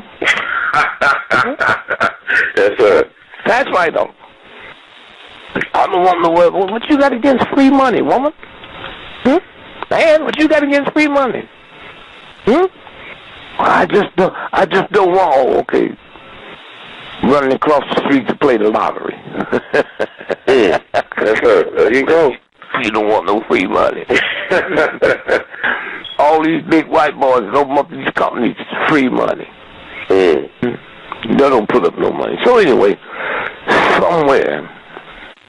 Now, I want you to hear this good now, right? Yes, sir. Now, follow me, and then I'd like for you to pull this case and read it. Okay. On your show so people will hear something and then know where the universe comes in, okay? Yes, sir. The Dred Scott case, right? Yes, sir. Out of Missouri. The case was, that the law is if you as a slave has ever been into a free state, then you always free. Well, that's what happened. The Dred Scott case was a white military doctor that traveled, from one camp, and he had this slave with him. Slave got to Wisconsin, there wasn't no slavery, so that's what the case was about. Yes, sir. So now, Dred Scott, 156 years ago, huh? Dred. Now, right now, when you think of dreads, this had nothing to do with the case. You think of dreads, you think of the hair, right? Yes. Black folks' hair, right? Yes, sir. Okay. Dred Scott. Now, if you suing me and I'm suing you, and your last name is Jones, the case would be GREgory versus Jones. So, the case was Scott versus Sanford. You know that? I'm looking at it now, yes, sir. Named after the town where Trayvon was killed. Oh, wow. This is the guy at the town of Sanford, Florida, is named after. Did you hear me? Yes, sir. Wow. And the Supreme Court says no black man got any rights that a white man got to respect. That's Trayvon, man. That's what we just heard. It come from the universe, not from NBC. Oh, wow. So y'all better get ready, y'all. Now think about that. Oh, I am. Wow. A case that we never saw. We heard it, but we got to see it played out live. A black man, black person has no right that a white folk got to respect. No, let's take it deeper than that. Black folks was hurt when that decision came down. Hurt. Now, look, if I'm hurting, I'm in pain, all I got to do is go on the drugstore and give me a pill and the hurt stops. Yes, sir. What caused it don't stop, but the pain stops. White folks was ashamed. Ashamed. You hear me? There is no pill to wipe out shame. Black folks who's ashamed of what we let white folks do to us instead of just die have created this thing you see out here now. That want to believe we live in a community you control everything.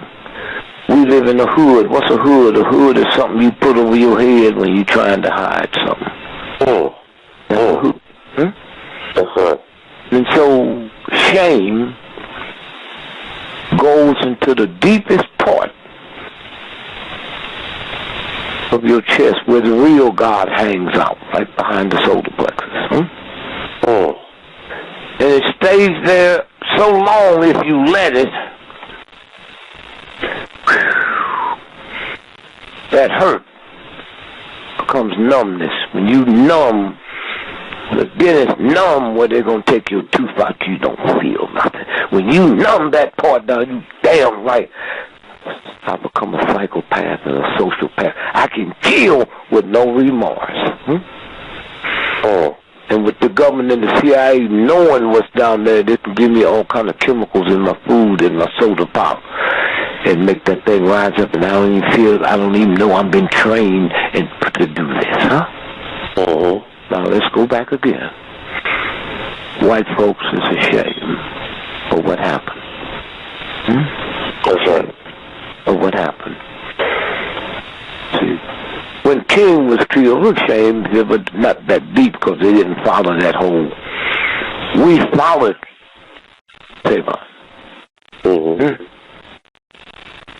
And even those who didn't like black folks felt a little shame. Mm-hmm. Oh, if your daughter got 5 PhDs and was one of the brilliant things, and my daughter cheated all the way through, huh? This is my daughter, but I can't be as proud of her as you are yours, because I know what my daughter did. Okay? Mm-hmm. These white folks saw this and stunned and shame. You know how many white folks that react with shame? And when we black folks was ashamed of what we let white folks do to it, it wasn't that many of us to affect the whole country. You let them white folks stay shamed over this trial. In this country, they will burn it to the ground. Huh? It's out the box now, huh? Yes, sir. They know what we've been talking about. They never knew before. Why are those Negroes so happy? Well, my mama was in their kitchen. They never saw her angry. Mm-hmm. Yeah, she just is nice and polite and kind. She cooks your food, but you never let her sit down at the dinner table with y'all and eat. She can eat. Oh. Brother Wallace come in the kitchen and eat with her and talk, you know. Mm-hmm. You heard white folks say before the civil rights movement, the smartest person I know is that gal that runs my house. And so again, you know, when you stop and think about, you know, what I got inside of me, and just thank God, I can't thank you enough for the radio show. Man, the folks that put the money up for Django Unchained, they should buy your network, man, give it to you. They made so much money off that show you ran. Oh, it was an honor what'd you say? It was an honor to have you think enough of my platform to voice your opinion. Oh, I didn't think enough of your platform. I tell you something about with some racist, ignorant, redneck cracker. Uh-huh. Now let me say this before I leave. A cracker. You ever seen a white soda cracker? White. Say that again, Brother Dick. A Nabisco soda cracker, white. Yes, sir. Yes, sir. Yes, sir. Okay. Well, when you work the floods, like me and my brother and my pals worked in Mississippi, you're supposed to be 18, but they don't care how much a black person do. It's dangerous. We coming in. We 14 years old, man. Sign up. Get a big check in September going back to school, man. Someone pay us when we go there and work the waterfront, man, the Mississippi River. And we used our God intelligence. When they didn't know when that levee was going to break, we did. How did we know? Because we lay down in the highway and sleep, and when we wake up, bugs would be covered us up like a blanket. What does that mean? Spiders and all kinds of insects. When they're running for their life, they have no appetite. So we knew we didn't have to worry about them biting us. They are not looking for dinner. They're trying to get out of here. That's how we knew. When that happened, you got about 3 hours. Y'all get to getting. The floods. The floods. Knowing nature and human life. You out there in the sun, get white folks working next to you, and we can nail when they was going to die from a sunstroke, because in the back of their neck, where all the nerves come together, it would dry up, and it would look like if you wet a soda cracker and let it dry. That's what. If the sun is on your neck, what color is it going to turn? Red. Don't they say redneck soda cracker? Redneck cracker? That's what that's about. That's it. Honky. See, prostitution was made for white men. Even the black pimps that catered to the white boy, black men could not come in them whole houses. The black women that ran them, that was for the benefit of white men. And so if you was 30 miles outside of Memphis, in prostitute houses, the white boys felt good, the mayor, the sheriff, and all of them bring their friends in from Europe, and company folks, and go there, because I don't care what you see in your neighborhood, you don't know none of my friends, right? And so they would pull up to the house, and either they or the chauffeur would honk the horn. And then the black pimp who owns the house, or his mother-in-law, he would come out and take you all inside, the chauffeur, you know, where they had drinks and food, and the white dude went. But they never got out the car till they honked it, and the black came out to escort them. That's where the word honky comes from. That's it. And so when you stop and you look at where it's going and how much, and these youngsters are now in with this, if you check and find out, you know, the dinosaur, they've been gone 2 billion years. Some of them was bigger than mountains, man. The dinosaur. Extinct. Gone. White folk can't explain how they left because they didn't do it, so they blame it on the asteroid.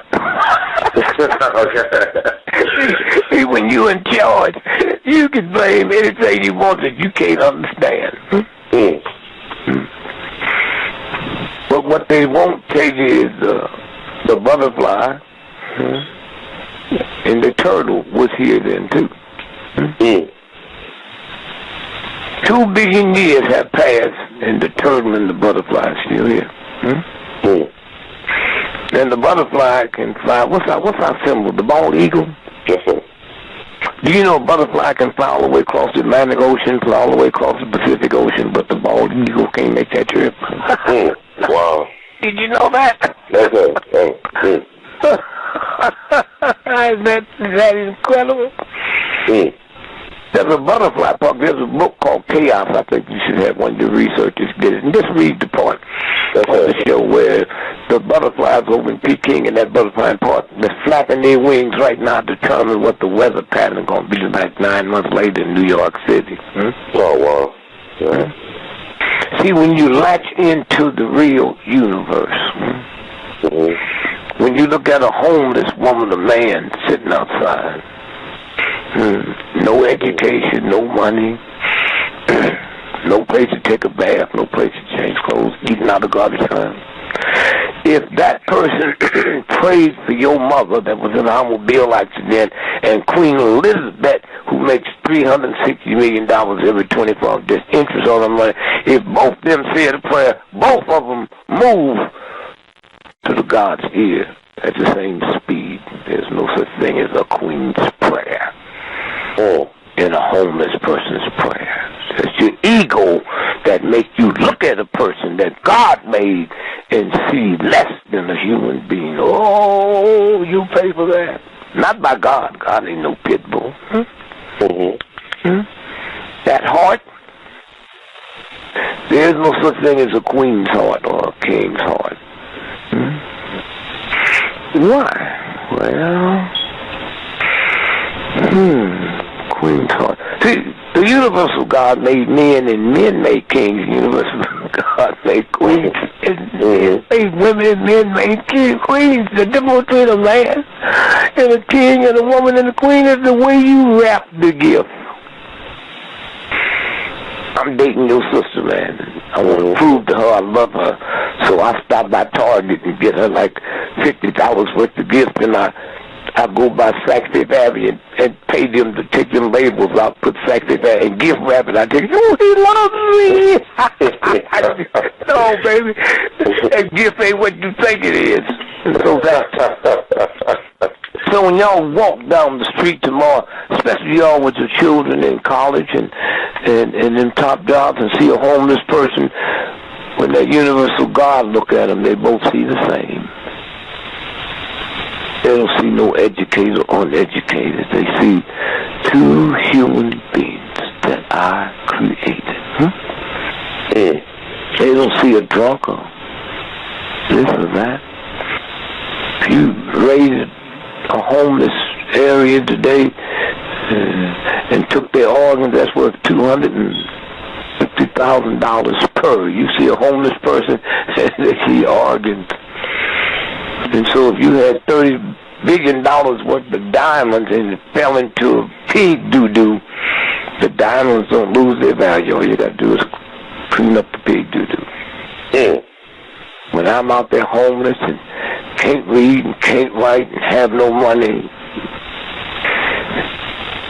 the universal God don't see that. They see me just as you. All I got to do is clean this up. You buy a $10 million Rolls Royce, they all know $10 million. But if you bought it, they got a $30 spark plugs in there, and all I got to do is take one of them spark plugs out, and your whole Rolls Royce shuts down. Well, I want to ask you this, because what you saying, like you reading my mind or something like that. Like, what is your take on Rachel Gentile then? Trayvon's friend. Rachel Gentile, I believe her name was, the witness. Like, you know, the lady? Yeah, that testified. Well, I never trusted her because I don't understand why she said she used racial terms. What's that about? You just volunteer that? What's that about?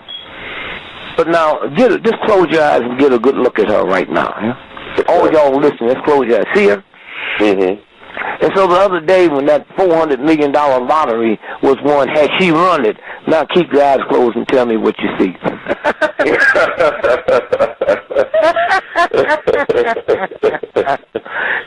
She called you up and said, I heard you, I saw you on TV. I sure want you to take me to the farm. Oh, you wrong for that one, brother. Oh, my God. See what ego will do. Yeah.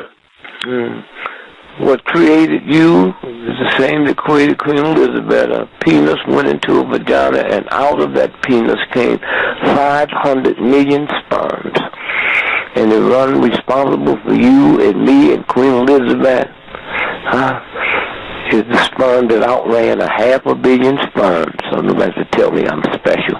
Wasn't no one sperm came out and slowly floated up the fallopian tube. It hit the ground running.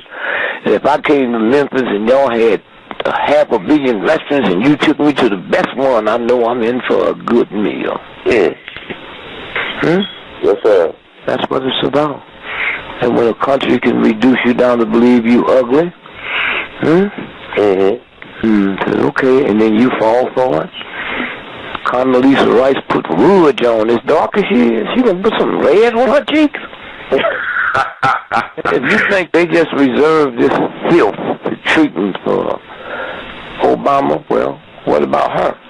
She has more PhDs than Bush's whole cabinet, and they called her Condi.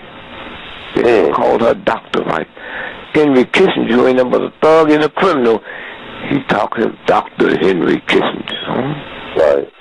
And so they never called Maddie Albright Maddie. And she tolerated it. Yeah, was she the one that won Willie Brown? I mean, I heard somebody told me. Well, the reason I don't talk about that because I don't want nobody to go kill her for that one, and that's why I stay away from that. Okay. But if I could see Condoleezza Rice now, I'd say, Dr. Rice, I'd like for you to do me a favor. I'd say they got a soda pop at the grocery store that's darker than you, and they call it Dr. Pepper. If you go to the store and ask for just a pepper, they give you a chili pepper. I'm just so happy I'm here. Y'all just call me anything you want to call me. But you got some young folks coming up. They breaking the way. Whoever believed when we was putting down folk because they had their cap on backwards. You don't see no caps on backwards now. They didn't straighten them up because you was upset. They don't give a damn about you. Right. You don't know my pain. I don't know your pain. So how you gonna comment on something you don't know about just cause my color? You don't know me. If a white woman with a PhD makes 78 cents on the dollar compared to a white dude, what do you think a black woman is making? And you worried about, you won't talk about that disparity. All you folks that call up talking about the brothers with their past, I never heard you talking about the drug disparity. A black person could get life for some crack, and a white boy could have a ton of cocaine and you get probation and go to a clinic and don't behave yourself for 6 months and it's expunged off your record, But y'all don't want to talk about that. And we don't want to talk about the fact that the Congressional Black Caucus voted for it. Right. Because they slipped it through Congress at 12 midnight. And I'm too embarrassed to say I didn't know. Nobody told me that they said we got to vote quick. So that's where we are. And everybody talking about what Nerod, that's his name, the New York Yankees. And somebody asked me last night at a seminar, how come the black athletes are not using them steroids? Well, they've been knowing for a long time that them type of steroids make you pee-wee shorter. Man, I'm not taking that. If I could hit 500 home runs a week, y'all keep it. The story behind that, that comes out of what's the big country over there in South America produce all them baseball players? South America or like Latin America or the Dominican Republic. It's legal over there. Did you know that? I didn't know that, but it makes sense. It's legal. Okay. And they these big baseball owners here. They got these dogs over there, man. They spot a little dude 4 or 5 years old. They put him on steroids and then bring him over here. That's where they make the money, man. Bring him over here. That's what people want. You think the owner don't know they taking that? Oh, I definitely agree. I mean, with Mark McGuire, in the St. Louis Post-Dispatch back in '98, he admitted to using androstenedione, which was outlawed, I believe, in the NFL, but it was nothing on the books about it. Yeah, they punished him for doing it. I don't understand. They punished him, but they allow it to happen, like with Barry Bonds. I mean, this stuff, they start taking stuff now they don't know about, you know. Well, look. If you own the New York Yankees, right? Multi-billion-dollar. Right. Okay? So when you signed me, I was wearing size 7 cap. And now 5 years later, you re-signed me, I'm wearing size 24. That's right. Did you see my head get big? Right. Exactly. No, that's a game, man. And so somewhere, when we stop and think about, this 50th anniversary of the King speech, when King was assassinated, 50% of everybody living in America, they wasn't born then. 70% of the people on the planet wasn't born then. And that's why these shows are good, because if you don't keep repeating and repeating and repeating, then you got 70% of people don't know who I am. Okay. And so again, so we've been on, 3 hours? Yeah, we can wrap it up. But I just want to ask you one thing about the Trayvon Martin thing, because now there's a thing going around saying that Trayvon never existed, and that his brother is actually Trayvon. The older brother is actually the Trayvon Martin. Well, you see, you know what permits that? All those things we talked about today. That leaves a way open for that to get through. Be it true or not. Yes, sir. That's not people thought that's the authorities who leave. Why are 5 of the people that was there that night when they found him, why are they not with the police department no more? Are they still alive? I don't know how they still alive. It'd be interesting. They might not be, but listen. What's her name? The supposed to be one of the greatest psychics ever lived, Gene Dixon. Okay. You familiar with that name? I'm familiar with the name. He was oh, man. Okay. Then we come, and 18 months before Kennedy was shot, she said, I see dark clouds around Kennedy's head in Dallas.